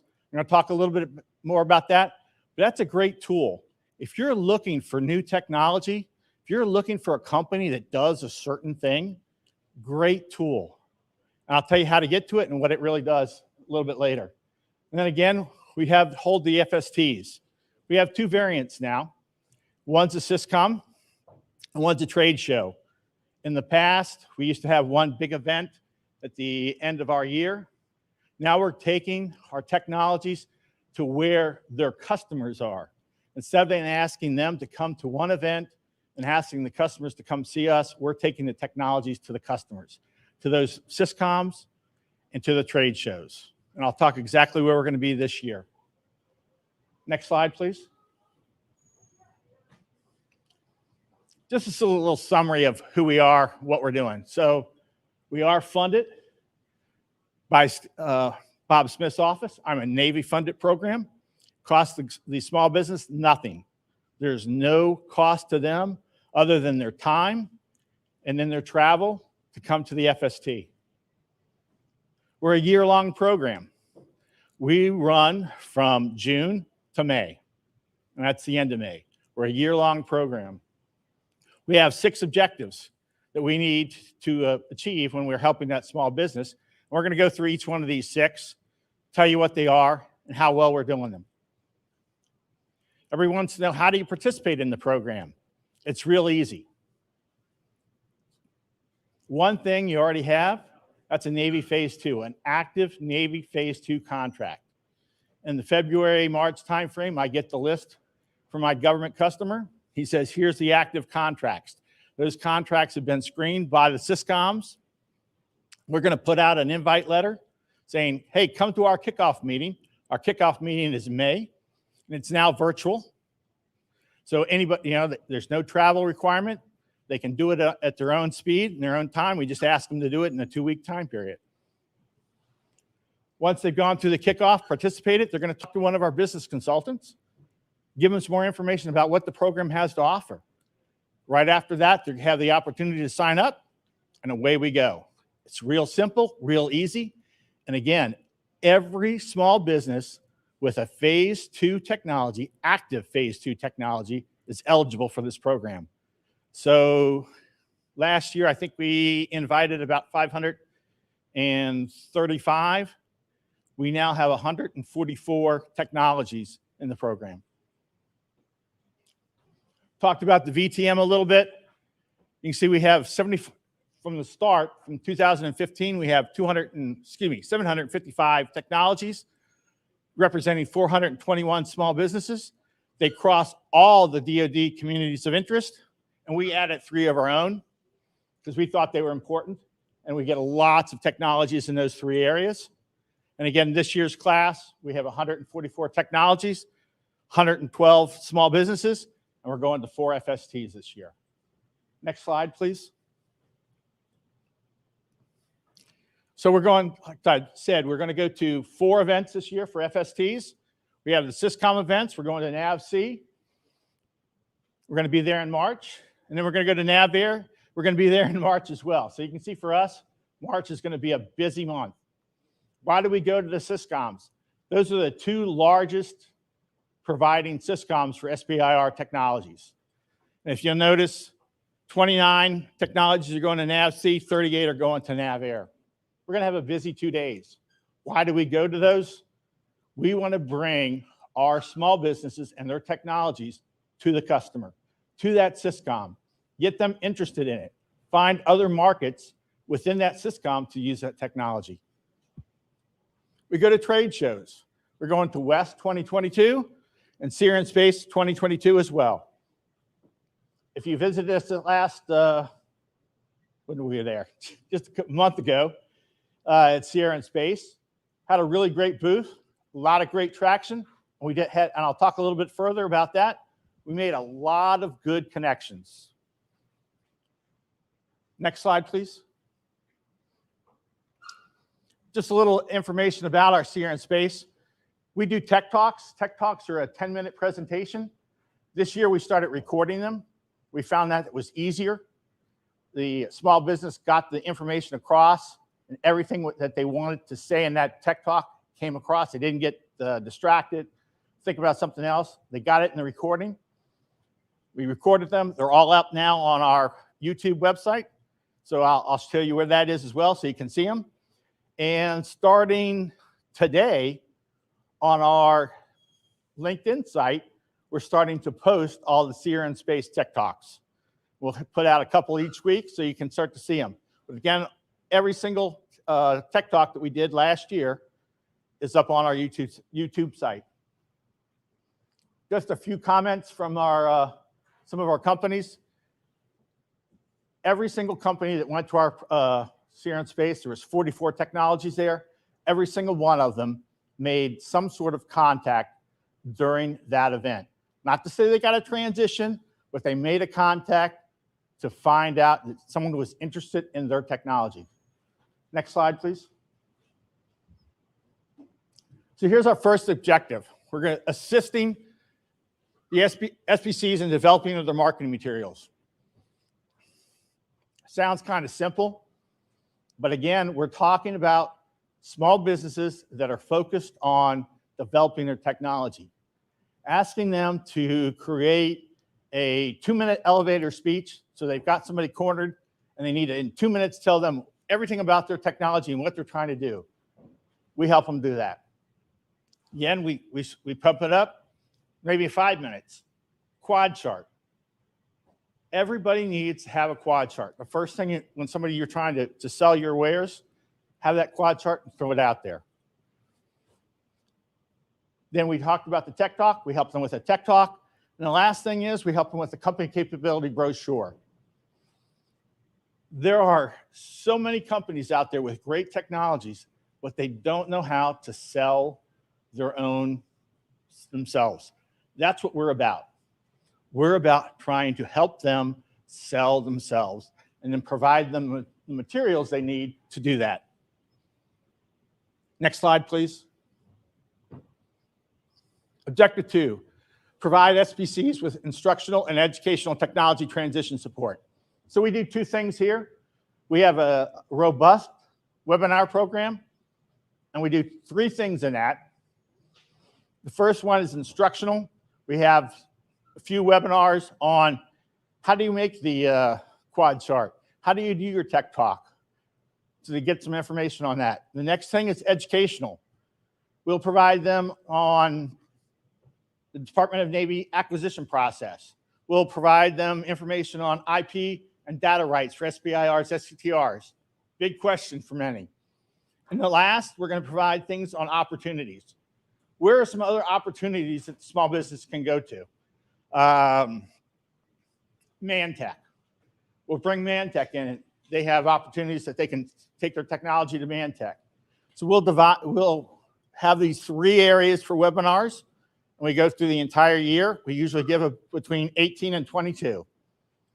The last thing that we do is we have a reference guide library. Over this past summer, the market researchers did, I think it's 115 program guides. So instead of our small businesses having to go out and find a PEO or a PMA shop or PMW shop or any one of those things, We've taken all that information and consolidated it down for them. So all they have to do is click on it and they'll have all the information. This is probably the reference library is one of the best tools that a small business gets from joining our program. Next slide, please. Provide SPCs with marketing research to identify potential transition opportunities, competitor analysis, and government and prime POCs. I want to read this for you. For us, the golden nugget is the marketing report at the end. This is what the market researchers help do with the help of a business consultant. This market research report ranges from 20 to 50 pages, but it's packed with transition opportunities, points of contact. How do I message to that points of contact? What do I want to tell them to get them interested in my technology? It is a roadmap, an actionable roadmap that the small business leaves the program with to help get that transition. And I tell my team, this is the foundation of our program, the market research report. Next slide, please. Assist SBCs in developing a transition capture plan. This is where we're helping the small business take the information that we gave them in the MAR and execute with it. This is mentoring and coaching. This is where we're saying, okay, you're going to go to this prime. Here's the message you want to talk to them. Here's the guy or the lady you want to talk to. And here's the results you're trying to get. It is not, just general information. It's specific. The other thing we're talking to them about is how are you going to sell it? Are you going to license it? Are you going to produce it? You're going to sell it. You're going to sell your company. How are you going to profitize or monetize the SBC's investment in this technology? How are you going to get it to your customer? We've helped them do that. Many small businesses haven't thought about that. That's what we're all about. Next slide, please.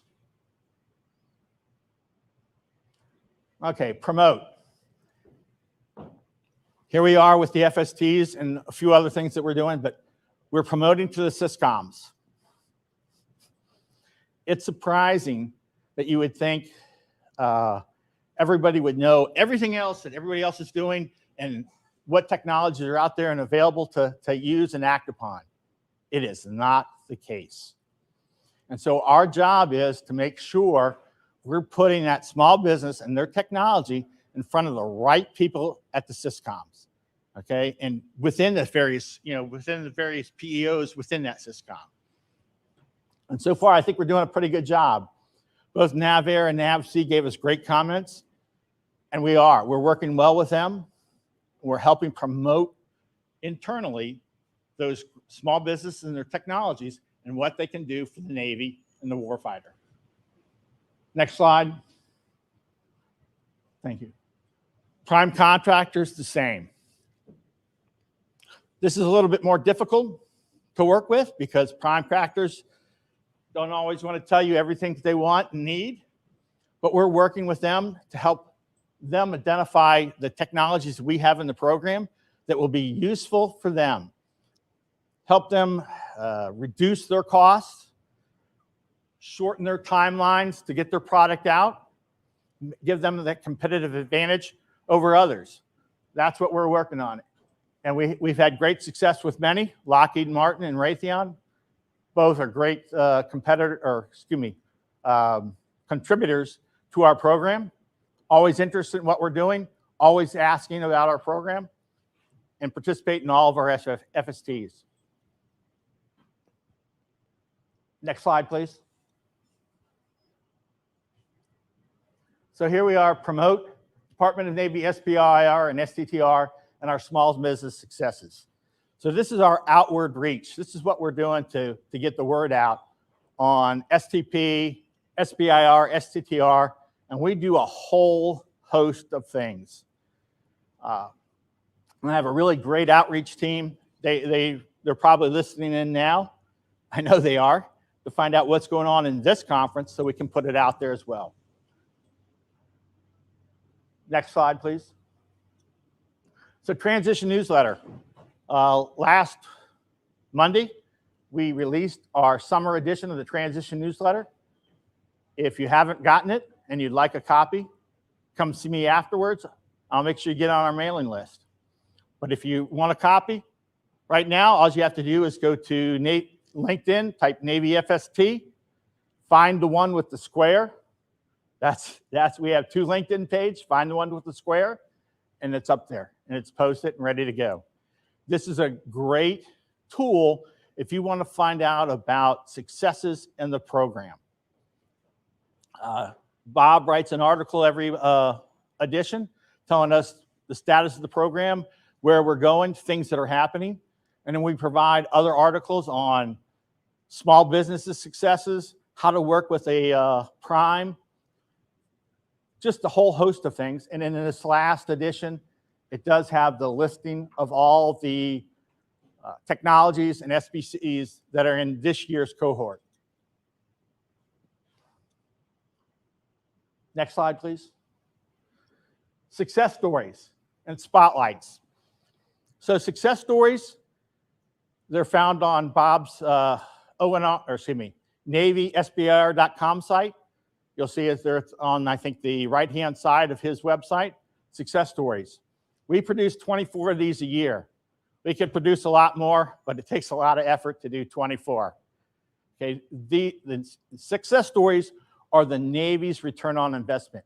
What did the Navy get out of that SBIR Phase 3? How did it affect the Navy? What did they get from it? How did it work? We did 24 last year. We've already done 6 this year, and we're on track to do 24 by the end of May. Spotlights. We came up with this idea because there was a void in success stories. Success stories just tell the story of the Navy ROI. What did the Navy get out of it? But a transition encompasses a lot of other things. Sold it to another DoD service, sister service. We sold it to another government agency. They sold it to a prime. They sold their technology to a prime, or they were acquired. There's a lot of other ways that a small business and their technology gets a transition. So we wanted to make sure we got those stories out. So we came up with the spotlight. Our goal for those is to do about 20 of those a year. And I think we're on track to do a lot more. The team, we find several of these every day coming up to us where we're finding a great spotlight story. And unfortunately, we can't do them all, but the team really works hard to get them out there. And again, these are up on our LinkedIn site. You can find them as well. And again, they're on Bob's Navy SBIR.com site on the same page of that success stories are. So if you look on the top, you'll see the link for success stories. Look over to the right, and you click on spotlights, and you'll see all those. Great resource to find great companies and great things that are happening. Next slide, please. LinkedIn, our YouTube channel. If you're not following us on Navy FST for LinkedIn, get in on there, type it in, start following us. We put out a lot of great information on what's happening in the SBIR community, successes, when BAAs come out, tips to small businesses on how to write their proposals, whole host of things go on that LinkedIn site. Great resource for a small business, a great resource for the government to find out what's going on in the SBIR world. Our YouTube channel. Same thing, Navy FST. We have 100, what did we have last year? 147 technologies in the program last year. All 147 technologies, their tech talk is posted up there. If you want to go learn about a technology that was in the program last year, real simple. Go watch their tech talk presentation. Great resource. And I mean, we cover the gamut. We talked about the communities of interest. We cover every single one of those and our +3 in that last year's class. Ask you to go out and look at it. We also have a few other videos up there. We have a couple testimonials if you really want to figure out or hear about Navy STP, not from Paul Cole, because I'm passionate about this program. I like what I'm doing. And it's nice to have a job that you like what you're doing. So I'm passionate about it. But if you want to hear some small businesses talk about the program and the value they got out of it, go listen to our testimonials. I was going to play one for you today, but it was trying to get it over here, and the file was way too large to do it. Next slide. Outreach for VTM. I talked about this. This is the most underutilized tool for everybody out there in the audience. Okay. I think Bob talked about Navy SBIR search engine tool. Okay, and that's great. It'll pull up the abstracts and who's got a phase 1 and phase 2. You go to the VTM, you're going to get their abstract, you're going to get their quad chart, you're going to get their company capability brochure. Okay, you're going to learn about that company and their technology. The VTM is a great tool which is underutilized by the community. I'd like to push that. And I'm an old Marine. I think we had some other Marines up here. So when somebody stomped their foot, you know, and the drill instructor stomped his foot, that's important. This is the one thing I'd stomp my foot on. VTM, great tool. It's searchable. You can do keyword search, anything you want to put in there. Hey, I want machine learning. Boom, it's going to pop up all the companies and their technologies that have done machine learning. It's open source. Everything up there is been through PAO review. So it's distribution A. Take it, use it, contact the company. Again, we have all 755 technologies that have been in the program since 2015. Next slide, please. Just a real quick, so I talked about, hey, we're doing a great job. So how do I know we're doing a great job? We just finished a study. We're doing better. We get 14% to 11% get Navy phase 3s. That's out of the Navy's database. Further investments. And I want to caveat this. Think about the valley of death. You know, people seeing that all the time. It takes 4 to 5 years to actually get a transition. So we just started in 2015-16. Our first cohort is just now coming into that transition period, okay?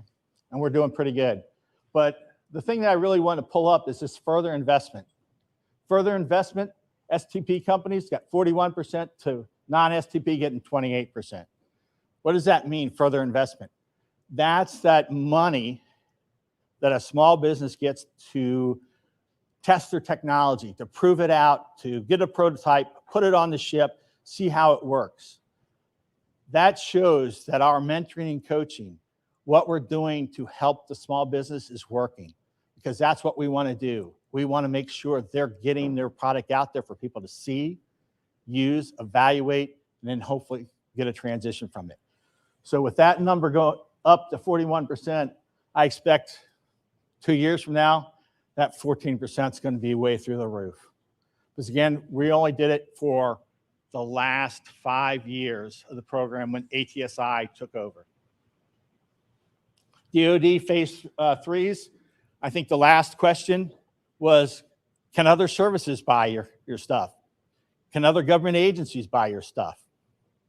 Answer is yes. I'm probably in the way there, 22% to 12%. In our market research reports, going back to those again, part of it is finding transition opportunities. We just don't limit it to the Navy. We just don't limit it to DoD. We just don't limit it to anybody. We're looking for any place and every place that technology can be used, and try to give you the right person to go talk to, the right company, the right place. Paul, that was awesome. I unfortunately have to cut you off. Questions are going to be welcome, but we have to transition to the other stage for the live stream. So everyone who wants to physically participate and continue with Q&A, wonderful. But moving on to the next presentation for anyone live. Can we just go one more? I think we got one last slide. Yeah, but that's someone else's time. Okay. All right. Are we switch? Okay. All right. We'll continue with your next slide. But Great. Next slide, please. Great. As we're at the end, pretty much. Okay. This is Okay. Yeah. Thanks, Ling. I wasn't sure what was going to go on there. We usually give the hook, but I love Paul. He's got an important job, right? Getting our phase twos transitioned out into the marine. Come on up, fellas. Come on up. Yeah. These guys in suits and ties. These guys look fantastic, and they're taller than me. Thank goodness. So we've got a great crew here. I am actually supporting PEO MLB, and I looked all over for Kevin Burnett. So if Kevin Burnett, if you can hear my voice, I sent you a text too. Come over to the global stage. LI2S team is about to go on stage here. So John and Johnny Step, the chief, Eric Bauer, grab the microphone, Eric. We're going to do it a little bit different since there's three of y'all. You got to turn that on. You got one? Yep. Maybe that one doesn't work. There we go. Test. All right. So John, Eric, you're the lead trainer or chief engineer? Lead engineer. Lead engineer? I'm the lead trainer, Tim Trask. Tim Trent. All right. So you guys are going to walk us through an event here. So audience and online, look, here we go. MLB in the house. Right on. Noel is here and also Dave Spencer. We couldn't find Kevin. But MLB is representing you. So awesome here to have that. Look, you're going to hear these gentlemen, and I don't want to steal too much of John's thunder, but you're going to hear them how they did an innovation product that brought this. So again, folks getting together, there's a problem, and then they innovate. And I think this mostly came from the Don workforce side, the Don workforce side. So here it's not always just about innovating small bit. I know industry-based academia, I know you love to. But it's not always just about how you innovate, it's how the workforce innovates. Naval X is just about lowering barriers for non-traditionals and industry-based and academia to get in, but also connecting with ourselves. We are so huge in numbers, it's often hard to connect. And I think you're going to go into a great story. So John, thank you very much for attending. I'm so glad you're here. Hey, thank you. So again, John Eastep, product owner for both of the systems that you're seeing here, which is Catalyst and Publications. It's been I don't want to say it's been a long run. It's been a very, very short run in comparison to other systems, but a little different than the briefs that I've seen so far today with a single individual. But with what we've done over the past 35 months, took a lot of innovation, a lot of brainstorming, especially with the pandemic and getting this thing pushed out to the masses. That's why I wanted to have our engineer along with our training lead here to start going through what we did in this environment to be able to get something out to the workforce and then to the Marines that actually need this. So if we can go ahead into the next slide. All right, right here, I think we've all seen this through all of our other services, massive amounts of systems, all communicating frequencies. Every single one of these systems has a separate team, separate organization running it. What we wanted to do was look at all the systems that were impacted and how we could bring them all together and actually create efficiencies and speed up those timelines and communicating that actual message and that information down to the point of view. So the motto we were going was point of origin to point of action. So that's how we took it, along with the limited automation in these systems, not allowing for what we needed for data validations, performing data quality. So a lot of these systems were built on COBOL systems, so not really a lot of people around anymore that can actually help to continue to develop and enhance these systems. Yeah, and I think one of the bigger things here too is the fragility with these systems. You even if you can dig up out of the ground or bring out of retirement some of these developers, you can't. If you change one thing here, these are all interconnected on a mainframe, and everything just breaks. So we'll talk more about some of the underlying like technical data and the data model that underpins the capability, but we couldn't adopt any of these new technical data standards and other things because of the fragility in the legacy systems. Absolutely. Go ahead, next slide, please.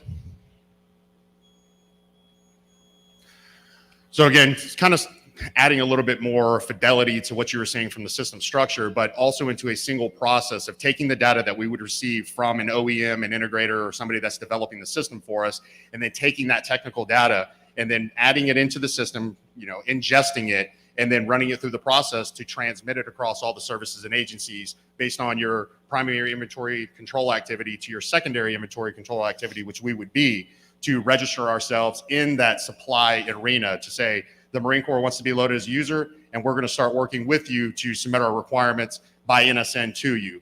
So if you can imagine one single process with a lot of moving parts, that's all the systems that had to be involved to do that one single NSN, and then multiply that across all of the items inside of a weapon system that required NSN for future ordering, and then supportability, reliability, readiness rates, what have you. So a team was comprised about 6 years ago to start analyzing all of these systems and figuring out how we can merge them together and mesh them together to make a very good product that would streamline this. And that's working with really all the services. We worked with DLA, Army, Navy, Air Force, working through DLA at the Federal Cataloging Committee to bring this into what we are now. And I think there's just 2 points on this too, is this all spawned out of an IPT, and we've all sat in them, and we're gonna have a working group in IPT and get to the bottom of this problem.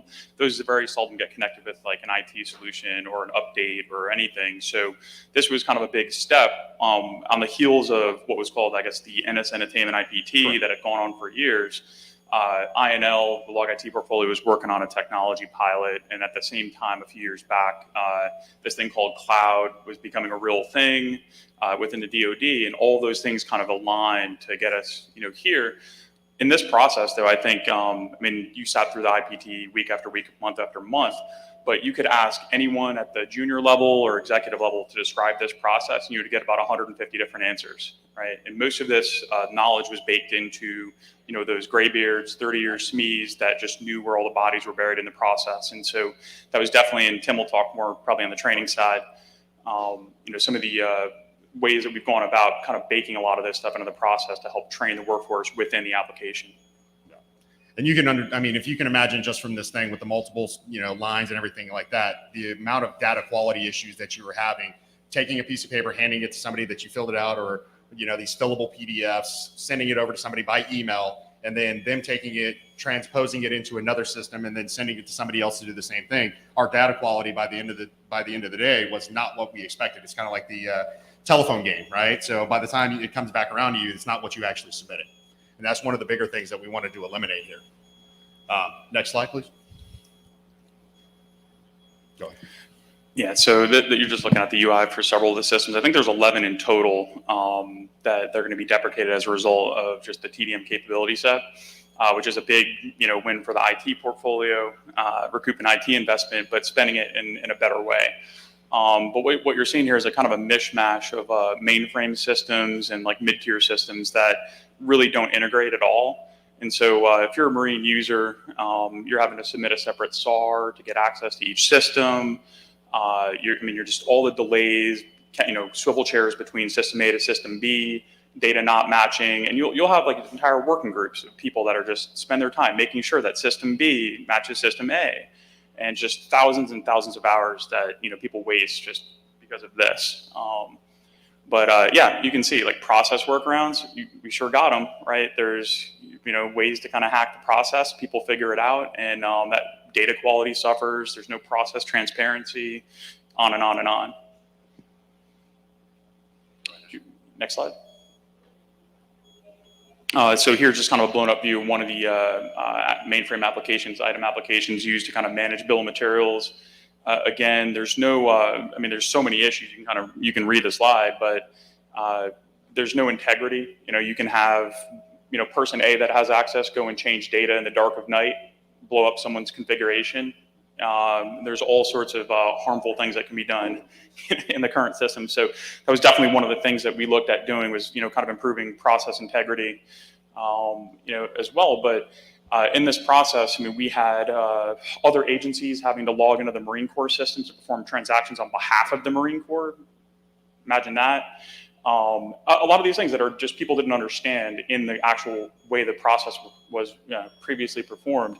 But you just, product configurations, it was flat. You couldn't really see, the actual full, blown out product structure and be able to manipulate it. It was just a single flat entry. And I would say, most of the technical data that folks got from their OEMs or integrators was completely dumped once it got pushed onto the mainframe. There's kind of a front loader system that would capture some of this data. And then the second they release it, it just drops like probably 75% of that data. And we paid for it and we just lose it, right? And so we attack that problem as well. Yeah. If there's anything you want to add there, John. Yeah, we go next slide. Okay, next slide. Yeah. Software development, changes the way we do business. So we talked about cloud. When we first started this project, that wasn't a real thing for the DoD or more specifically in the Marine Corps. So when we talk about the complexities of tearing down, 11 separate legacy systems and working out like kind of a Rosetta Stone on the back end, bringing in technical data standard and federal cataloging data standards and all Marine Corps specific data into the fold. We didn't really have an environment to go do all this work. And so the Marine Corps a few years back invested in, first Marine Corps private cloud. We went in there and coupled back that technology pilot that ILNL had kicked off back in end of 2017. We're taking a look at new tech as well, like low code. So we have a low code platform, a NoSQL database that kind of underpins the capability that gives us really just a ton of flexibility to change process, change the data model, bring in new data sets, because there were a lot of unknowns going into this process. But then when you couple that with just the team buy-in and then the leadership support for what we were trying to do, not trying to do kind of a water scrum fall, which we've seen happen time and time again. This was just pure agile, created a nice pocket for success within the program office and planted the seed, and the whole team bought in. And probably some of the biggest benefits, people like talking about scaled agile framework, we'd call it more safe-like. We didn't have a big enough team to really abide, cross all the T's and dot all the I's, but probably the biggest advantage in all of this was just the vertical and horizontal communication pathways that we established with all the stakeholders, portfolio, program level, down to the team level, and just the constant flow of collaboration day to day. So this is what we've been doing, and we're seeing some of the benefits here too. We've all seen those waterfall projects, a bunch of folks get in a room, put together 99,000 shell statements. 5 years later, you get something, and the user's like, I have no idea what this monstrosity is. I don't want it. So it was just the constant iteration, sprint to sprint, application demos. Everyone that wanted to be a part of it was a part of it, right? And there were some that invariably will come back at the end and say, I don't like it, but you're like, you didn't show up. So, and you had an opportunity over the course of the entire development process. But that's more of a culture change thing, which again was a part of the process. Probably the last thing I'd say on this is a lot of the users that we had involved, they're used to doing government acceptance testing, where it's like, oh my God, if I sign off on this one bit of functionality, government's going to live with it for the next 30 years. We can't change it. And so we had initially in testing, like people just failing tests, and we're like, it worked, right? And they're like, but I want it to do this too. And you're like, okay, that's a new feature request. Like, don't fail the test. It worked, right? And just getting them over the hump on how we're doing business and the fact that it's very dynamic, and things can change based on new information, new requirements as we go. So I think that's probably about it, unless you want to add anything. I mean, it's just really in this whole, quad chart or four things is the perseverance of pushing through and actually accepting and wanting change. Identifying where efficiencies can be grown, because there's not one day that we come into work that we're not like, hey, we're going to be bored and there's nothing for us to do tomorrow. So as you start doing these change management efforts, and you're not really just doing change just for the sake of doing change, but you're building efficiencies into the process. You're giving people time back, or you're giving people people back to say, hey, that collateral duty you were doing, we built into automation and efficiency. So, hey, this thing now can be done just by a couple clicks of a button, or hell, the person that was submitting it to you before has just released that information. So it wasn't, I think a lot of the issues that we ran through on developing this was the fear of losing your ability to do that job tomorrow. And that kind of hindered the ability to do automation and build efficiencies into the system.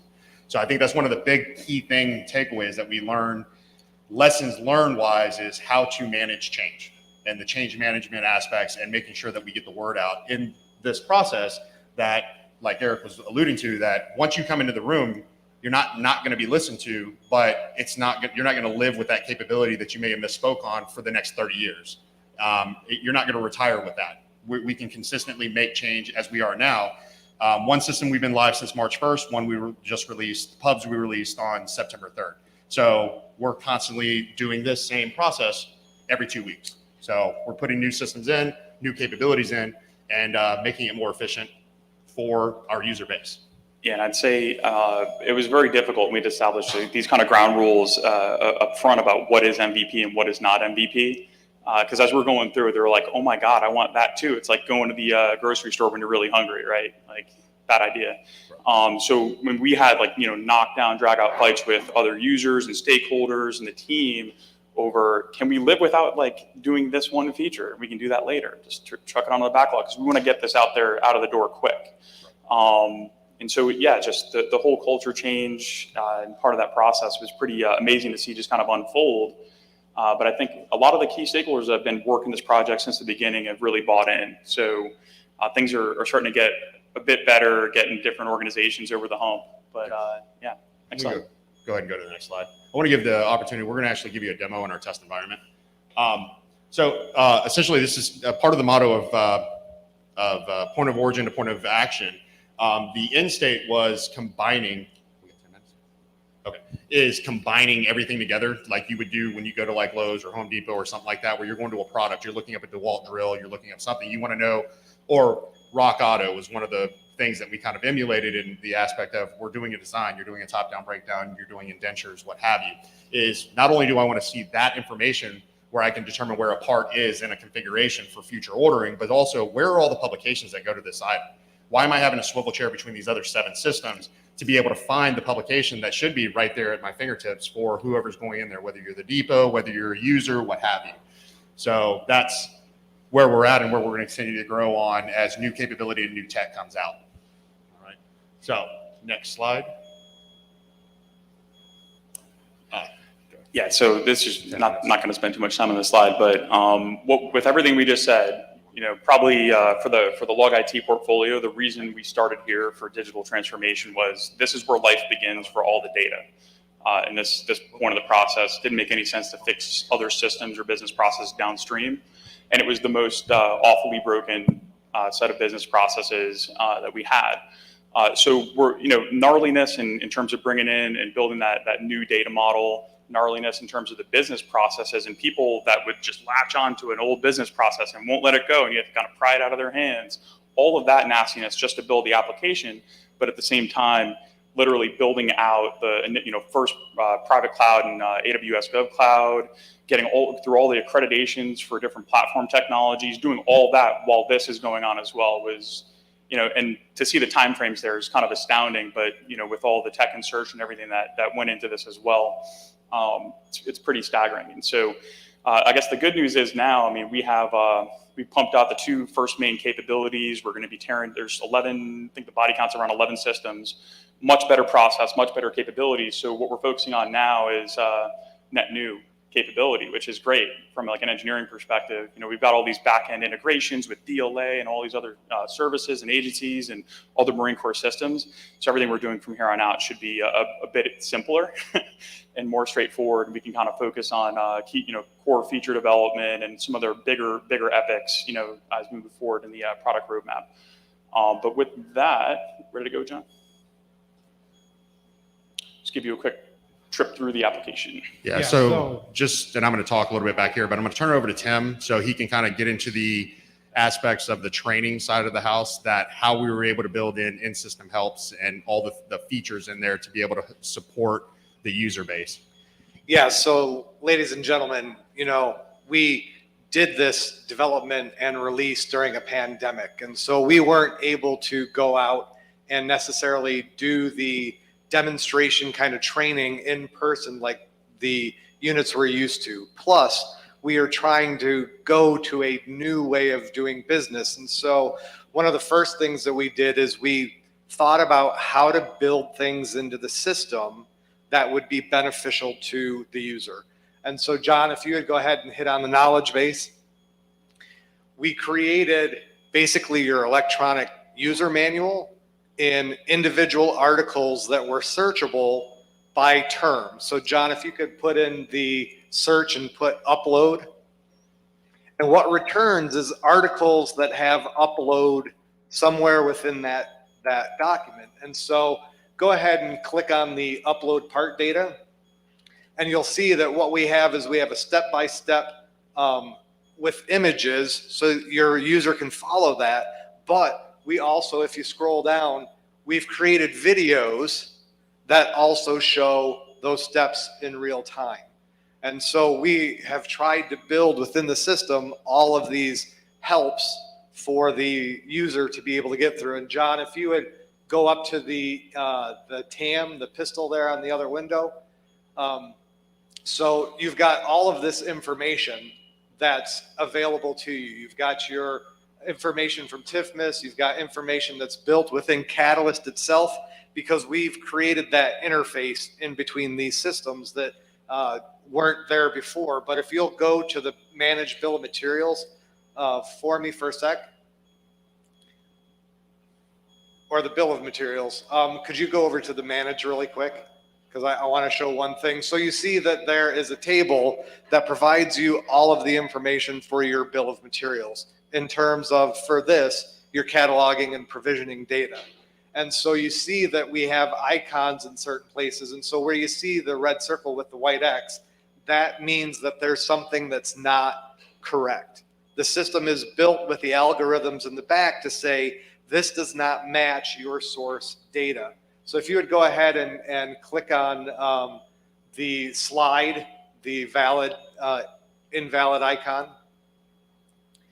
So when you go in, what happens is it tells you exactly what's wrong. And then it gives you the opportunity to go in and click. So if you would go ahead and go into the part identification. So you see all of those errors where it says a value is required. And the system is built that as you put in data, it's going to tell you what the next steps are. And so we had to build these things in for the user to be comfortable knowing that when they saw those red titles, that they knew that there was an issue. And so anywhere it says, hey, there's a Mo rule that's missing. So if you look over there, it's missing. So if you type it in and you correct it, that error will go away. But the other thing that I want to talk to you about is that information icon, the blue circle with the lowercase I. If a user is unfamiliar with what that data element is requiring, they can click on that and you get all of the possible values plus long-term definitions, and there's a link to the actual publication that the source document is taken, that this information is taken from. And so you do not need to leave TDM Catalyst or publications to get the information. You don't have to go, where is this actually spoken about? We've given you the link. And so the other thing that we did is we did weekly webinars 6 months before we released TDM Catalyst, because we knew that it was going to be a brand new way of doing business. And with the way that Agile works, and you're doing your plan, do, check, adjust, and you're actually testing and creating deliverable software or value, we were able to, when we had a value, we could go out to the workforce and say, this is what it's gonna do. And so we were able to, with 6 months, indoctrinate the user community so that when it went live, they weren't completely oblivious to what we've been doing. And so go ahead. Okay, thank you. Hey, Tim, we have yeah. one question that's online. I just want to, instead of typing it back here. So the question was on interfaces. Right now, this is the business system that is actually used between Marine Corps Systems Command, PEO, the people that are buying the weapon systems. And then that information that is being put into the system or received from the contractor, put in the system and made into the Marine Corps ease, if you will, from a maintenance concept, supply concept, is then transmitted to GCSS. and that's where the Marines are actually ordering it and putting in their maintenance data. And then that's where it's our interface with GCSS and how the Marines are using it for supply and maintenance is where we're integrated from that aspect. Hopefully that answers your question. If you have any more, please send it over. But this is the, I don't want to quote unquote business side of weapon systems and their technical data that we're receiving from the OEMs, integrators, and as we're taking and validating that as it equates to our level of repair analysis, what our supply planning is, what our maintenance concept is, and turning around and then putting that information and distributing it out to the Marines through GCSS. Excellent. And the last thing that I want to talk to you guys about, John, if you could go back to the other tab and hit into the support cases. You know, a lot of software has a help desk where you can call in and, you know, discuss your problem and stuff like that. But what we've done is if you would go ahead and hit on the type, we've not only allowed them to identify a bug or any problem that they have, but you can also have a feature request. So a user, if they're like, this would be better if it could do X, we then take that and prioritize it in the backlog, and it becomes a feature in the future release. And also, you know, we also have the ability for users to ask questions, and we're also developing where they can actually ask for a knowledge base article. So if they couldn't find the information and they believe a knowledge base article needs to be written, that information gets brought to me, and I'm able to go, okay, the user community needs this, and we can knock it out and get it added to our knowledge base immediately. You know, so it's not one of those things where a change is made and then the training is 6 months behind because the training had to wait, because we're doing it in lockstep with our sprints. So, you know, that's what we did with training, and it's been effective because the users, when we set up the webinars, they are able to come in their leisure, and we're using stuff like Microsoft Teams as well as, you know, WebEx and Zoom and stuff like that. So we're taking advantage of all of the technologies are out there to get the information out to the users. And it works in our sprints because we know we're going to do training during this sprint and stuff like that. So I just want to, I know we have like 2 minutes. I want to get out there to questions if there's any other. Yeah. Yes, sir. Yeah, I have a question on the data. I'm sorry. Here, this question here. Okay. Go ahead. Go to your question. Can you elaborate on the interdependencies among all the different systems and how you keep in the truth data, and what is the authoritative source? You mentioned that when the vendor delivers a product, you upload their data, but as changes occur, what becomes the authoritative data? So let me try to break it into a couple different sides of this. So as changes occur, you're talking about changes, design, ECPs, what have you. Those ECPs are coming to the same organization that bought that. So they're buying those changes.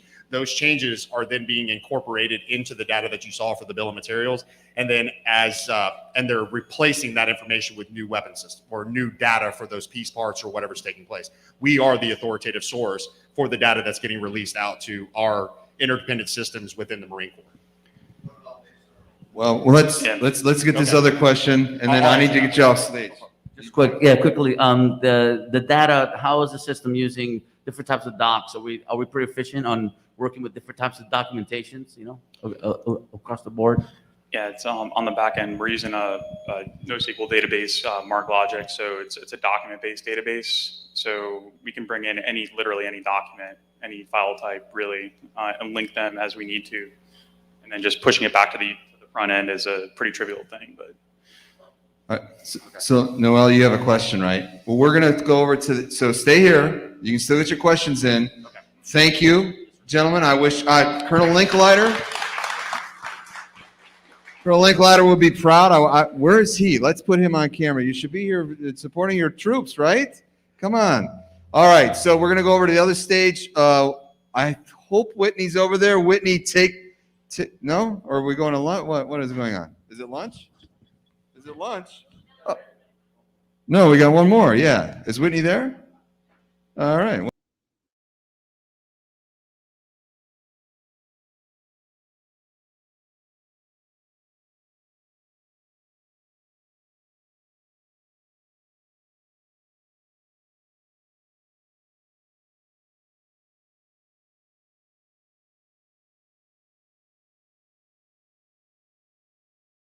Can you hear me? Actually, you would think I could hear it from it, but I don't hear it above me. We working okay? What's going on? Are we ready? Can I talk? Nobody's going to introduce you? Where's the introduction? Where is Whitney? Come on. Look, you're with the consortium, right? Yeah, ATI. That's right. So I talked with your team today, and you're going to tell them how, like, you can sign up about consortiums or just specifically to the one? No, I'll be talking about Navy Mantech and the National Shipbuilding Research. Yeah. All right. Well, I'll throw in a little plug for you that if you're interested in what a consortium is or what ATI does, and I think you have like 6 consortiums. We run 6 of the Navy's 9. You can also find them on the Naval X site. But go. Oh, there she is right there. Well, you better get over to your booth. People are going to want to talk with you. Raise your hand so people can see you. All right. So I wasn't prepared for you, so sorry, but I am interested to hear what you have to say. I am part of your consortium under ATI at Naval Information Warfare Center Atlantic with the IWRP. And without further ado, I'm going to turn this over to you. Tear it up. All right. Thank you very Keeping much. them from chow if you go long. I understand. Okay, I'm Marty Ryan. I work for ATI. As we were just talking about, ATI has 10 Navy programs. We have 24 in total, but 10 of them are Navy. 6 of them are other transactions agreements. 6 of the 9 Navy OTAs are managed by ATI. You'll also see that we run 3 of the Navy's Mantech centers. We also have a program for Indian Head that supports the Marine Corps with logistics and demonstration and assessments. So we have 10 Navy programs. I'll go through a couple of them today. I am not Neil Graff. It says Neil Graff at the bottom there. I volunteered for our government program officers to give their briefs for them today. And amazingly, they jumped at that chance and said, sure, Marty, you can give it for us. So I'll be giving Neil Graff's briefing for Navy Mantech. And I'll also be giving Ben Canalang, NAVSEA 05T, his briefing on the National Shipbuilding Research Program. Okay? So next. All right, I said I would work the slide. So if I say next slide, that doesn't really help me, does it? All right, it's not working. Can you give me the next slide? There we go. Okay.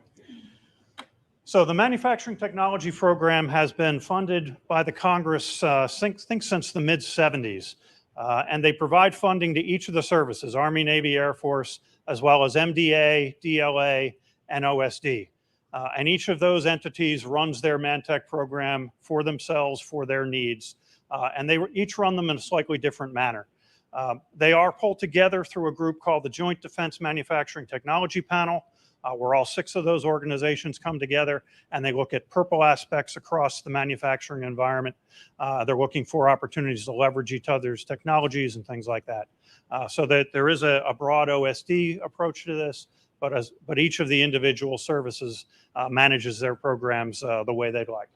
So Mantech is a DoD 4200.15 and talks about getting technology onto the manufacturing floor that will speed up and save costs on producing our weapon systems. Navy's funding this year is around $60 million. It has been very stable since the mid-90s, somewhere in the 55 to 60 range that entire time. And I'll explain it to you in a little bit, but the Navy utilizes Mantech Centers of Excellence. These are private institutions which run centers of excellence in specific technology areas. And this, of course, is run out of ONR code 33, the Mantech program. Okay. Let's see if it works now. Did I do that or did you do that? I did that. Okay, good. It works now. Okay. So Mantech has an investment strategy. It's been this way for probably about 14 or 15 years in one form or another. And basically, we look to focus on key naval platforms. We all know there are close to 100 different program offices across the Navy. If you made this open to everybody, everybody would get a project every 3 or 4 or 5 years at $300K a piece. And we found that process doesn't really work that well. What does work well is concentrating on key platforms where you can talk with the platform. They can be guaranteed a specific amount of Mantech money each year.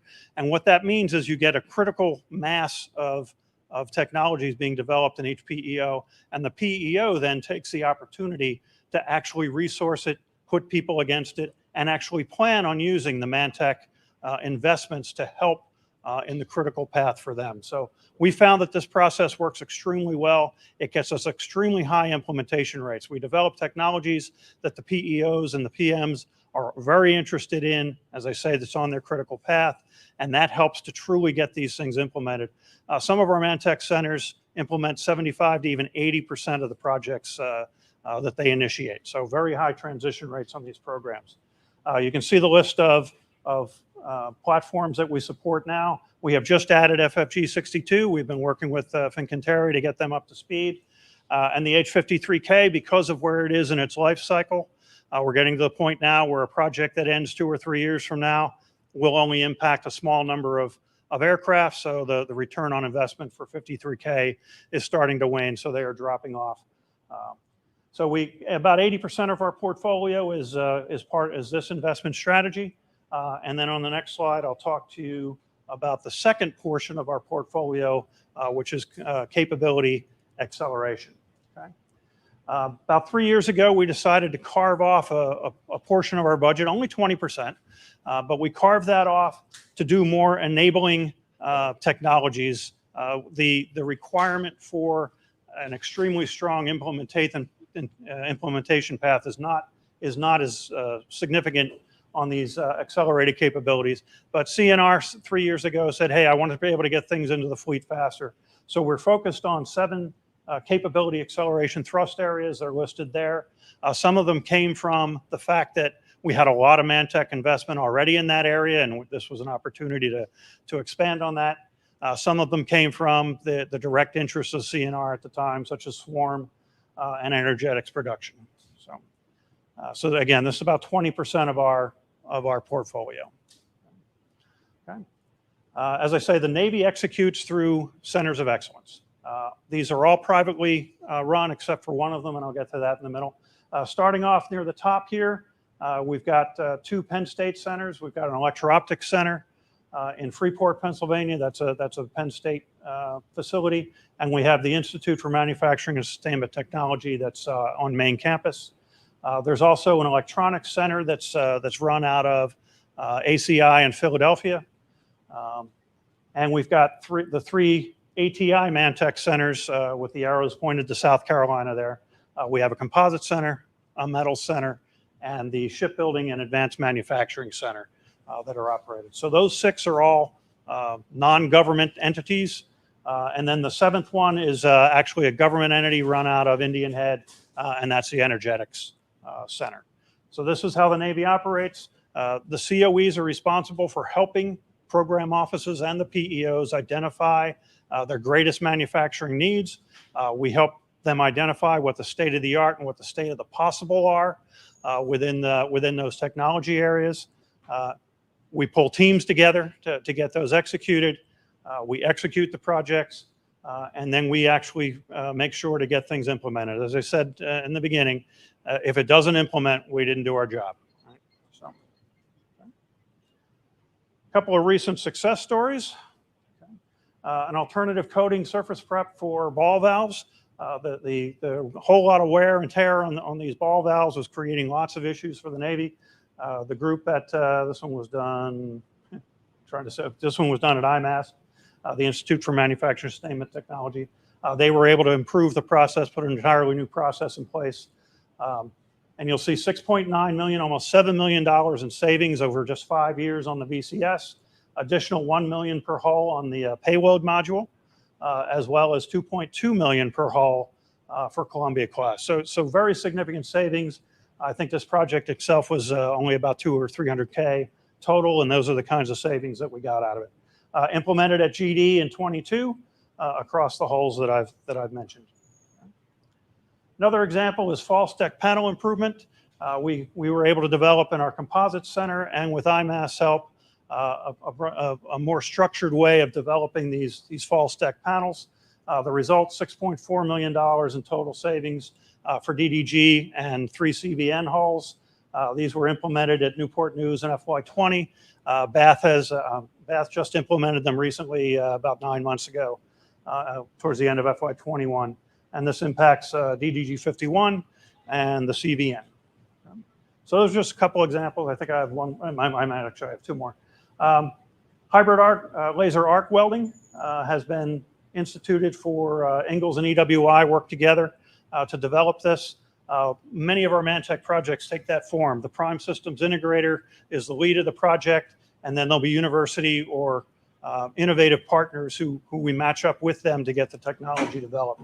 And this is a good example. Ingalls working with EWI to get hybrid laser arc welding in place. $23.3 million in savings over 5 years across various platforms.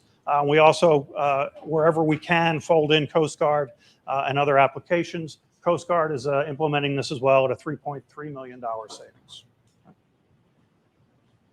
Test adapter efficiency improvement. This came out of our electro-optics center, saving 742. This is basically a new system for fiber optic testing.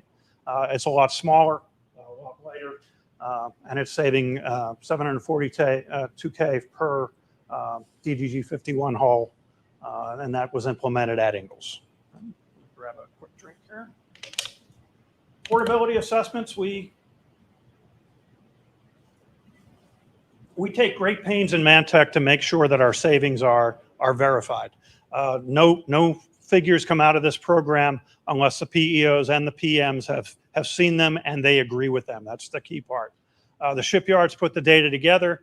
They put the detail behind it, and the PEOs and PMs verify, yes, we've had those savings on these platforms. So you can see some significant dollar savings across CVN, DDG, Virginia, and Columbia class. See the total number of projects. That's a lot of projects, right? More than 250 projects there that we've done over the last few years, and huge savings. But again, the key here, these are verified savings by the Navy program offices. Okay. That was a quick rundown of Navy Mantech. Some links there for you if you'd like to find out more. And I think, are these slides available online when we're done? You don't know. Okay. I'll give you a second to write that down if you need to write that down. Okay. These slides are on that website? Yeah, those website, that website will give you everything you need to know about Navy Mantech. Not those slides. Sorry. Will those slides be on that website? The slides you just showed? Oh, no, they will not. But yeah, so these won't be posted anywhere? Okay. All right. Maybe we will post those there then.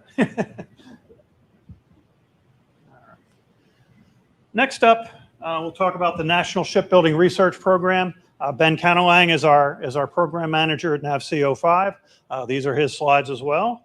Thank you, Ben, for providing those. The NSRP program has been going on in one form or another for close to 50 years now. We just celebrated our 50th anniversary. And the concept here is to bring the major shipyards and second tier and sub-tier shipyards in the country together into a collaborative space where they can work on enabling and pre-competitive technologies that will lift the entire industry. And there's an obvious benefit to that. If they all get a little better, that's a huge benefit to the Navy. And this has been going on for many, many years, and the concept has worked very well. Very high-level executives at the shipyards get together regularly throughout the year. We have 4 regular meetings plus numerous other meetings where they sit in a room and they talk together about what their issues are, what their concerns are, and we develop technologies that help them across the board. NAVC plays a very significant role in all of this. They participate in everything. They are helping to determine what the needs are, helping to guide industry and help them decide which way to go on various projects. So it's been going on for a good long time. We're focused on total ownership cost across the platforms. And as you go through this, you may think, well, this kind of sounds like Mantech, and they do have a lot of similarities. The key with Mantech is we are focused on specific platforms. NSRP is focused on shipyards themselves and can apply to any platform anywhere. So those are 2 of the major differences. NSRP is also operated as a research OTA. It is the only one that I'm aware of that currently is active in the Navy. A research OTA requires 50-50 cost share from industry and a collaborative environment. A little different from a prototype OTA, if you've seen those, a lot of those that are around. Prototype OTAs require cost share unless you have a non-traditional entity, non-traditional government contractor involved in what you would call a material way. They have a significant role in the program. If that's the case, then you don't need any cost share. And those are the major differences between a research OTA and a prototype OTA, aside from the fact that obviously research OTAs are a little lower TRL level than prototype OTAs. All right, it stopped working again. If you can give me the next slide. Okay, there we go. This is our collaboration, currently made up of 11 shipyards. I won't read them off, but all the major shipyards are there, and a good number of the mid-tier shipyards are here as well. As I mentioned, other transaction authority, it's a research OTA, which allows for a much greater collaborative space amongst the industry partners. There are very specific rules in place to make sure we don't get ourselves afield from collaboration that they shouldn't be doing. Very strict rules in place for that. It is an industry-led program, and what that means is that the industry comes together, the 11 members on the executive control board actually choose the projects that are going to be done using both NAVC and their cost share. NAVC has a huge influence in this, but the ultimate decision at the end of the day is the shipyards as to what they want to pursue. NSRP focus areas, we start with a strategic investment plan each year. We follow that. It says 4 major initiatives. This is a little bit older slide that I didn't update because it was approved for public release already and I didn't want to have to send it back through. We're now down to 3 major initiatives and I'll walk through those in a second. We do a technology investment plan as well, updated annually. And then we prioritize those and we look at those as we look through the portfolio of projects that are presented from industry. We match those up with the TIP and the SIP to see which ones are the best match for the strategy and the technical investment plan. Okay. NSRP is a industry-led consortium, as I mentioned. The ECB, the Executive Control Board, makes the decisions. It's administered through ATI. We've been running this program for NAVC and the shipyards since 1998. And we also administer the projects once they're awarded, and we help get them transitioned once they're completed. Okay, we have 3 different ways, and I'll step over here since I'm probably blocking the three different ways. A little higher, okay, thank you. All right, 3 different ways that you can get projects through NSRP. The first is what we call our research announcements, the RA projects, and these are your larger $4, $5, $6 million projects that have typically 2-year period of performances on them. The second way is panel projects. These are much smaller. These are 150K efforts, 1-year POPs, and I'll explain how those are solicited differently from the major initiatives. And then we've included a new process this year. We're in the pilot stage right now, rapid adoption projects. And these are projects where we can take commercially available technologies and just need to make a tweak or two to make them applicable in the shipyards. We've identified 2 or 3 pilot projects that are about to be stood up now. And the idea is to have about 25% of our portfolio directed toward those types of efforts in the years ahead. Right. Okay. I talked about the 3 major initiatives.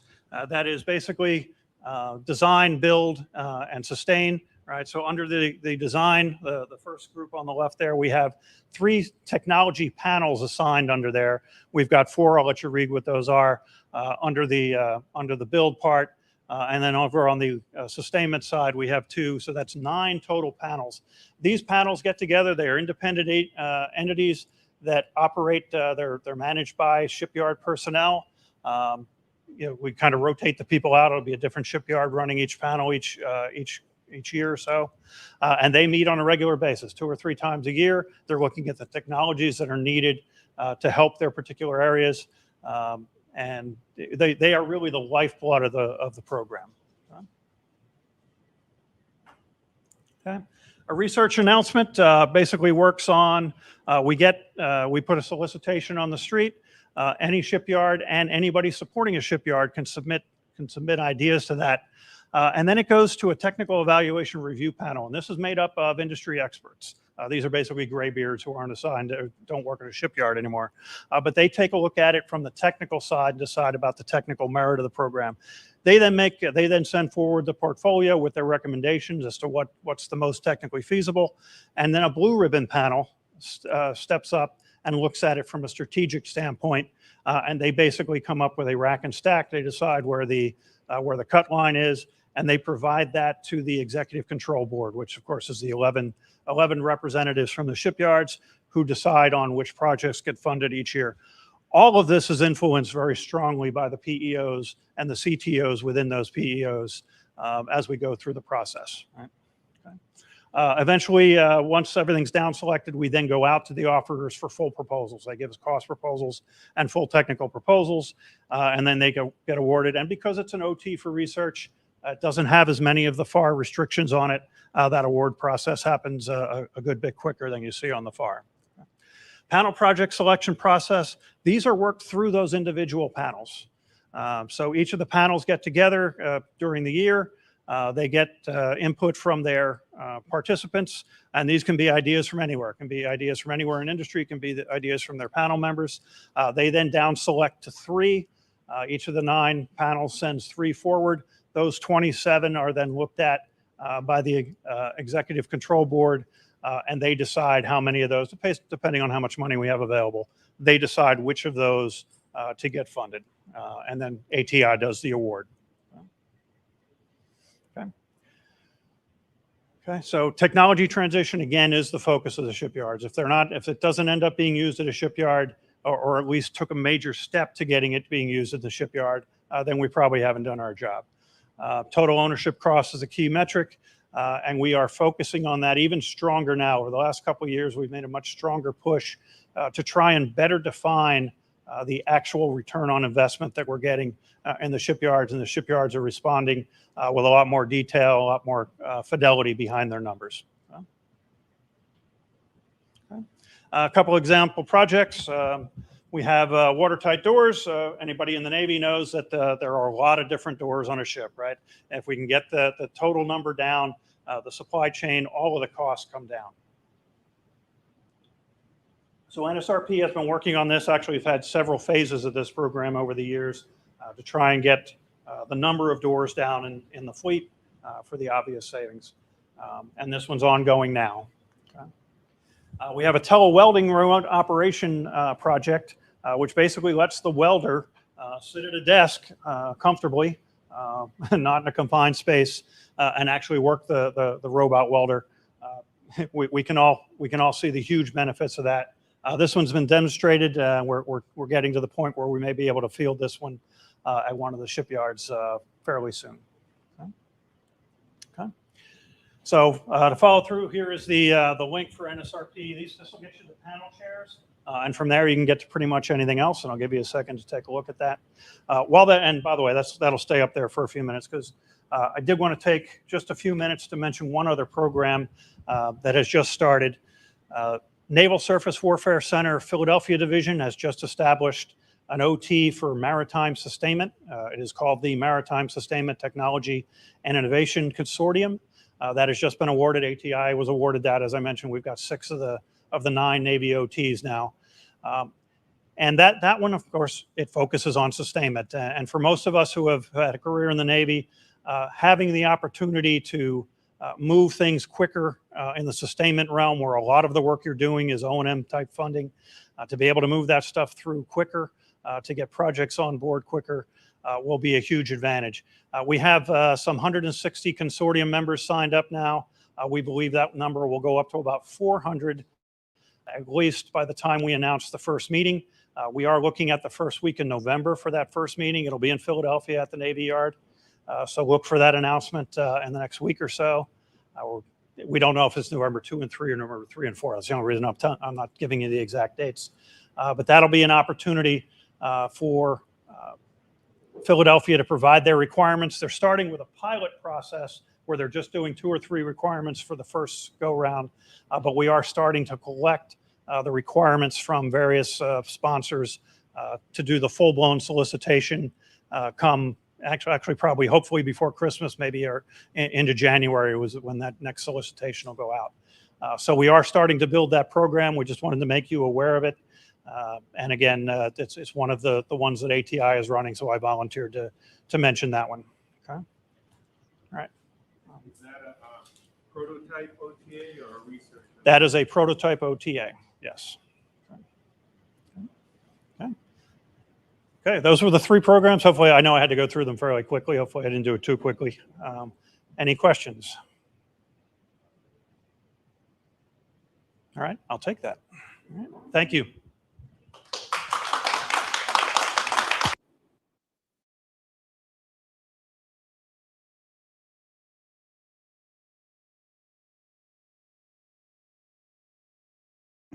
Maybe it's on. Is it on now? It's on. Oh, there. Okay, you're here. All right. Whitney's here. She said, yes, it's on. All right, so that's so thanks very much. Elaine, you're going to be in the back on the global stage side, both Stacy. Okay. So if folks are interested in talking about a consortium, we talked earlier, you're willing to do that. So if you want to know what more a consortium does, if that can be explained back there. If you want to join the ATI consortium as an industry partner, academia, you can do that as well. But I really encourage the Don workforce to get back there and understand what a consortium is and how they help you with your challenges. And don't be, if you are, let's say you work at one warfare center like Crane or Indian Head or Port Hueneme, and you want to use the consortium out of Nywick Land, you can do that, right? We've done that before down there, and that goes through all the consortiums. So don't think you're hamstrung just to one, and you have to only use one. Take a look at them all, and you can as a government person, you can move money around to the different warfare centers to get that funded. Is that correct? Oh, you have something? Yes. Hi, I'm Stacy Limber with ATI. I'm in the corner when you come in, and we're going to have a free live webinar on OTAs on September 29th at 11 a.m. You're welcome to attend, and we'll talk to you about what OTAs are, why they are OTAs, and how to use them and get connected. And we talk a little bit about how grants are different than OTAs. We do a walkthrough with an academic person. So it's a lot of fun, and it answers a lot of questions people have about them. So please I'll come by and I'll show you how to register. Thanks. And I'm also always interested in the OTAs because of the other transactional authorities. It gives us the ability as Don Warfare Center member or Don workforce members to do a single OT or a consortium. I love singles because I can go right to a company and say, hey, I want to do this prototype with you, get an agreements officer and get there and make the deal. So learn more about OTAs. Our Congress folks have put those into law. Those are part of the U.S. Title Code of 10 or 15, one of the other, I don't remember. Stacy, it doesn't matter. I'm just, these people know I'm crazy. They just go on. All right. Well, we're going to start back up at 1300. It'll be Ashley and I emceeing for the afternoon. For those of you here, it's chow time. The chow bell is rung. So enjoy lunch, and then we'll see you back at 1300.